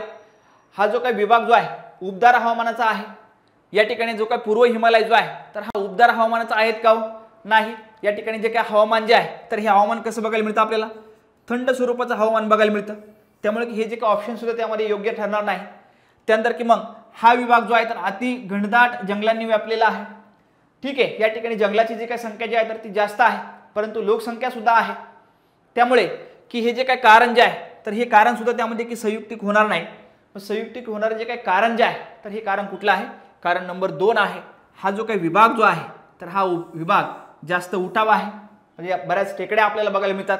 त्यानंतर की मग या ठिकाणी मग पर्जन्यमान जे आहे तर ते सुद्धा अधिक आपल्याला बघायला मिळतं. मौसिनराम असेल, चेरापुंजी असेल ही ठिकाणं कुठं आहे हो? ही ठिकाणं आपल्याला पूर्व हिमालयामध्येच बघायला मिळतात. मग या ठिकाणी ही जे काही बाजरी असेल, ज्वारी असेल ही जे काही पिकं जे आहे तर ही पिकं येऊ शकतात का? बिलकुलच नाही. ज्वारी असेल, बाजरी असेल की ही जे काही पिकं जे आहे तर या पिकांसाठीचं मग आपल्याला हवामान माहीत असणं गरजेचं आहे. ज्वारी असेल, बाजरी असेल की या पिकांच्या बाबतीमध्ये म्हणजे काय हवामान जे आहे तर या ठिकाणी यांना सुपीक थोडीशी जमीन लागते. त्यानंतर की पर्जन्य जे आहे तर हे थोडंसं आपल्याला कमी स्वरूपात जर पर्जन्य असेल तर ही पिकं चांगली येतात. हवामान जे आहे थोडंसं उबदार स्वरूपामध्ये या पिकांना हवामान लागतं. त्यावेळेस ही जी काही पिकं जी आहे तर ही पिकांची वाढ मोठ्या प्रमाणामध्ये होते आणि उत्पन्न जे आहे तर हे मोठ्या प्रमाणामध्ये त्यामध्ये निघतं. आणि जो काही पूर्व हिमालयाचा जो काही भाग जो आहे तर या भागामध्ये की असल्या स्वरूपामध्ये हे जे काही कॅटेगरी जे आहे तर या ठिकाणी आपण जर बघितलं पूर्व हिमालयामध्ये की हवामान थंड आहे. त्यानंतर की उंच उटावाचा प्रदेश आहे. त्यामुळे ही जी काही पिकं जी आहे तर या ठिकाणी ही तग धरू शकत नाही किंवा की त्याचं जे काही उत्पादन जे आहे तर हे मोठ्या प्रमाणामध्ये त्यामध्ये येऊ शकत नाही. म्हणून ही जी काही पिकं जी आहे तर ही पिकं ही पूर्व हिमालयामध्ये अभावानेच त्यामध्ये की घेतली जातात. आलं लक्षात? मग याचं जे काही उत्तर जे आहे तर ते उत्तर कुठलं आहे? उत्तर क्रमांक 2 आहे. मग त्यामध्ये मग आपण जसं मी तुम्हाला आता सांगितलं, कारण की ज्वारी व बाजरी पिकास काय सुपीक मृदा लागते, तापमान अधिक थोडंसं लागतं, त्यानंतर की मग पावसाचे प्रमाण सुद्धा मध्यम स्वरूपात असावं लागतात आणि त्यामुळे या भागामध्ये ही जी काही पिकं जी आहेत तर ही अभावाने आढळतात. महाराष्ट्राच्या बाबतीत जर विचार जर केला किंवा देशाच्या बाबतीत जर विचार जर केला, मग गुजरात असेल, महाराष्ट्र असेल, कर्नाटक असेल, त्यानंतर मग गोवा असेल, ही जी काय राज्य जी आहे किंवा आंध्रा वगैरे हा तेलंगणाचा जो काही भाग जो असेल की ह्या भागामध्ये ही जी काही पिकं जी आहे तर ही पिकं चांगल्या पद्धतीने येतात आणि चांगल्या पद्धतीनं घेतली सुद्धा त्यामध्ये जातात. आलं लक्षात? अशा स्वरूपामध्ये हा जो काही प्रश्न जो आहे तर हा प्रश्न लॉजिकली जो आहे तर त्यामध्ये की सुटला असता किंवा सुटू शकतो. ओके. मग आता पुढचा जो काही प्रश्न जो आहे तर हा पुढचा प्रश्न तो सुद्धा खूप सारा महत्त्वाचा आहे. पुढचा प्रश्न आपल्याला सदाहरित वनांच्या बाबतीमध्ये विचारलेला आहे. जे काही वनसंपत्ती हा जो काही टॉपिक जो आहे भारतामधील की त्यावरती हा प्रश्न आपल्याला विचारलेला आहे. प्रश्न काय विचारलाय? प्रश्न बघूया की जे काही उष्णकटिबंधीय सदाहरित जे काही जंगलांचं खालीलपैकी कोणते वैशिष्ट्ये बरोबर आहेत असा आपला प्रश्न विचारलेला आहे. उष्णकटिबंधीय सदाहरित जंगलांचे खालीलपैकी कोणती वैशिष्ट्ये काय विचारलेलं आहे? बरोबर आहे असा आपल्याला प्रश्न विचारलेला आहे. उष्णकटिबंधीय सदाहरित वनांचे खालीलपैकी कोणते वैशिष्ट्य बरोबर आहेत? मग त्यामध्ये पहिलं वैशिष्ट्य दिलेलं आहे अत्यंत घनदाट जंगले, वार्षिक पानगळ होते, लाकूड टणक व टिकाऊ आहे, त्यानंतर की मग एकाच प्रकारच्या वृक्षांची कमतरता आहे. एकाच प्रकारच्या वृक्षांची कमतरता आपल्याला बघायला मिळते. उष्णकटिबंधीय जे काही वन जे आहे, उष्णकटिबंधीय जे काही सदाहरित जे काही वन जे आहे की याचं जे काही पहिलं जे काही कारण जे आहे तर या ठिकाणी आपल्याला अत्यंत घनदाट जंगले बघायला मिळतात. हे जे काही विधान जे आहे तर हे विधान योग्यच आहे. वार्षिक पानगळ होते. उष्णकटिबंधीय सदाहरित वन म्हटले, उष्णकटिबंधीय सदाहरित वन म्हणल्यानंतर की वार्षिक पानगळ होण्याचा विषयच नाही. उष्णकटिबंधीय सदाहरित वन म्हणलेलं आहे त्यामुळे वार्षिक पानगळ जे आहे तर हे वार्षिक पानगळ हे जे काही ऑप्शन जे आहे तर हे ऑप्शन काय असणार आहे? हे ऑप्शन चुकीचं असणार आहे. हे ऑप्शन काय असणार आहे? चुकीचं असणार आहे. त्यानंतर की मग लाकडाच्या बाबतीत जर विचार जर केला, लाकूड टणक व टिकाऊ आपल्याला बघायला मिळतं. उष्णकटिबंधीयामध्ये जे काही येणारे जे काही वृक्ष जे असेल मग त्यामध्ये की मग सिसव असेल, पांढरा सिडार असेल, नागचंपा असेल, ही जी काही वृक्ष जे आहे तर ही उष्णकटिबंधीय सदाहरित वनामध्ये येतात आणि यांचं जे काही लाकूड जे आहे तर हे लाकूड कसं असतं? हे लाकूड आपल्याला टणक बघायला मिळतं. बरेच जे काही टिंबर किंवा इमारतीचे जे काही कामासाठी की जे काही उष्णकटिबंधीय जे काही सदाहरित जे काही वन जे आहे की यांचा लाकडाचा उपयोग होतो. त्यानंतर की मग एकाच प्रकारच्या वृक्षांची इथे कमतरता आहे. एक सेम सारखे वृक्ष नसतात. यामध्ये मग आपल्याला वेली सुद्धा बघायला मिळतात. त्यानंतर की वेगवेगळे जे काही प्रकार जे आहे तर ते प्रकार सुद्धा आपल्याला बघायला मिळतात.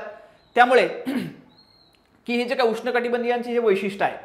मग यामध्ये आपण जर बघितलं की ए बरोबर आहे, त्यानंतर की मग सी सुद्धा बरोबर आहे, त्यानंतर की मग डी सुद्धा बरोबर आहे. मग असा पर्याय जो आपल्याला ऑप्शनमध्ये बघायला मिळतो का?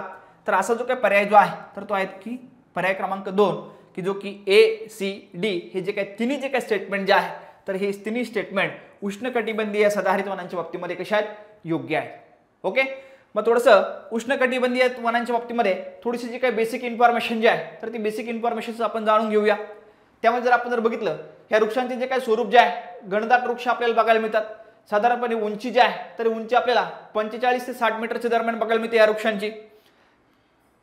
त्यानंतर की या प्रकारच्या वनांमध्ये एकाच प्रकारच्या वृक्षाची कमतरता बघायला मिळते जे आता मी तुम्हाला सांगितलं. त्यानंतर की मग आर्थिक महत्त्वाच्या बाबतीत जर विचार जर केला तर यामध्ये की लाकूड अतिशय कसं असतं? टणक असेल. त्यानंतर की मग याचा वापर मग टिंबर असेल किंवा इमारतीसाठी केला जातो, ते सुद्धा स्टेटमेंट मी तुम्हाला आता सांगितलं. त्यानंतर की मग वृक्षाचे जे काही प्रकार जे आहे मग त्यामध्ये मग कुठले आहेत? सिसव आहे, ओक आहे, नागचंपा आहे, पांढरा सिडार आहे, त्यानंतर की मग कावसी आहे, फणस असेल, जांभूळ असेल, त्यानंतर की मग झुडपी असेल, वेली असेल, बांबू असेल, बामणी असेल, अशा प्रकारची जी काही वृक्ष जे आहे तर ही आपल्याला उष्णकटिबंधीय सदाहरित वनांमध्ये आपल्याला बघायला मिळतात. आणि हे जे काही उष्णकटिबंधीय जे काही सदाहरित जे काही वन जे आहे तर ही वन आपल्याला की मग जो काही पूर्वेकडचा जो काही भाग जो आहे किंवा पूर्व हिमालयाकडचा जो काही भाग जो आहे तर या भागामध्ये ही जी काही वन जे आहे तर ही वन आपल्याला बघायला मिळतात. साधारणतः उंची किती आहेत? उंची आपल्याला 45 ते 60 मीटरच्या दरम्यान या उष्णकटिबंधीय सदाहरित वनांची आपल्याला बघायला मिळते. मग आपण याचं जे काही उत्तर जे आहे तर उत्तर किती आहेत? उत्तर क्रमांक 2 आहे. ही गोष्ट लक्षात ठेवा. ओके. पुढच्या प्रश्नाकडे जाऊया. पुढचा जो काही प्रश्न जो आहे तर हा पुढचा प्रश्न आपल्याला की खनिज संपत्तीच्या बाबतीमध्ये प्रश्न विचारलेला आहे. जे काही खनिज जी काही संपत्ती जी आहे तर या खनिज संपत्तीच्या बाबतीमध्ये हा प्रश्न विचारलेला आहे. मग त्यामध्ये राजस्थानच्या पश्चिमेकडील मग जैसलमेर असेल, बारमेर असेल, जोधपूर असेल आणि बिकानेर असेल या जिल्ह्यामध्ये टिंबटिंब खनिजे सापडतात असा प्रश्न विचारलेला आहे. राजस्थान जे काय राज्य जे आहे तर ह्या राजस्थान राज्यातील महत्त्वाची ठिकाणं दिलेली आहेत. जैसलमेर असेल, बारनेर असेल, जोधपूर असेल, बिकानेर असेल या जिल्ह्यांमध्ये टिंबटिंब खनिजे बघायला मिळतात असा आपल्याला प्रश्न विचारलेला आहे. मग त्यामध्ये की आपल्याला ऑप्शन दिलेला आहे. पहिला ऑप्शन दिला आहे कच्चे लोह, दगडी कोळसा, मॅग्नीज, त्यानंतर की मग बॉक्साईट आहे, अभ्रक आहे, तांबे आहे, त्यानंतर की मग चुनखडक आहे, जिप्सम आहे, मीठ आहे आणि त्यानंतर मग क्रोमाइट आहे, सिलिका आणि कच्चे लोह असं एक चौथा ऑप्शन त्यामध्ये दिलेलं आहे. पण ज्यावेळेस आपण खनिज संपत्तीचा आपण अभ्यास करतो त्यावेळेस की आपल्याला की राजस्थानच्या बाबतीमध्ये ज्यावेळेस की आपण विचार करतो त्यावेळेस की एक जे काय खनिज जे आहे तर एका खनिजाचा ज्यावेळेस की उल्लेख येतो तर त्या खनिजाचं नाव आहे की चुनखडक. हे चुनखडीचं जे काही उत्पादन जे आहे, चुनखडकाचं जे काही उत्पादन जे आहे तर हे भारतामध्ये सर्वाधिक जास्त कुठल्या राज्यात होतं तर ते राजस्थान राज्यामध्ये होतं. चुनखडीचं जर बाबतीमध्ये जर आपण विचार केला, जे काय चुनखडी जे आहे किंवा त्याला आपण चुनखडक म्हणतो, हे जे काय चुनखडाचा जर आपण विचार केला तर भारतामध्ये सर्वाधिक जास्त जे काही उत्पादन जे आहे तर हे कुठल्या राज्यामध्ये होतं तर ते राजस्थानमध्ये होतं. कुठल्या राज्यामध्ये होतं? राजस्थानमध्ये होतं. भारताच्या एकूण उत्पादनापैकी 22% उत्पादन, एकूण उत्पादनापैकी 22% उत्पादन जे आहे तर हे एकट्या कुठल्या राज्यामध्ये होतं? राजस्थान राज्यामध्ये होतं. त्यामुळे की जर ऑप्शनमध्ये आपण जर गेलो तर ऑप्शनमध्ये की चुनखडक जे आहे तर हे चुनखडक आपल्याला बघायला मिळतं. चुनखडक जे आहे तर हे जे काही पर्यायामध्ये कुठे बघायला मिळतं? पर्याय क्रमांक 3 मध्ये बघायला मिळतं. त्यामुळे की असं जे काही उत्तर जे आहे तर उत्तर की एकच गोष्ट जर आपल्याला माहित असेल तर सहजतेने त्याचं जे काही उत्तर जे आहे तर त्यामध्ये निघतं. जिप्समच्या बाबतीत जर विचार केला तर जिप्समचं उत्पादन सुद्धा आपल्याला राजस्थानमध्ये बघायला मिळतं. त्यानंतर की मग इथं थोडंसं कन्फ्युजन होऊ शकतं बाबा की मिठाच्या बाबतीमध्ये मग आपल्याला असं वाटू शकतं बाबा की राजस्थान आहे, वाळवंटी भाग आहे, मिठाचं उत्पादन घ्यायचं म्हणल्यानंतर की मग समुद्रकिनारा वगैरे ह्या गोष्टी लागतात. राजस्थानच्या बाबतीत ती गोष्ट नाही. त्यामुळे की हे ऑप्शन जे आहे तर हे ऑप्शन चुकीचं त्यामध्ये ठरू शकतं असं वाटू शकतं.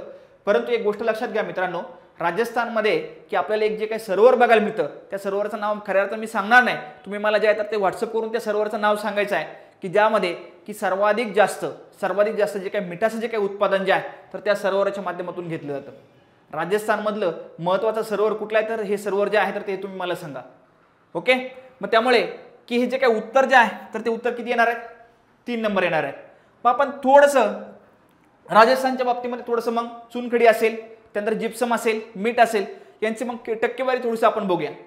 चुनखडीच्या उत्पादनाच्या बाबतीमध्ये राजस्थानमध्ये 22% उत्पादन जे आता मी तुम्हाला सांगितलं. त्यानंतर की मग जिप्समच्या बाबतीमध्ये जर बघितलं की 7% जे काही उत्पादन जे आहे तर हे 60% उत्पादन हे राजस्थानमध्ये जिप्समचं घेतलं जातं किंवा केलं जातं.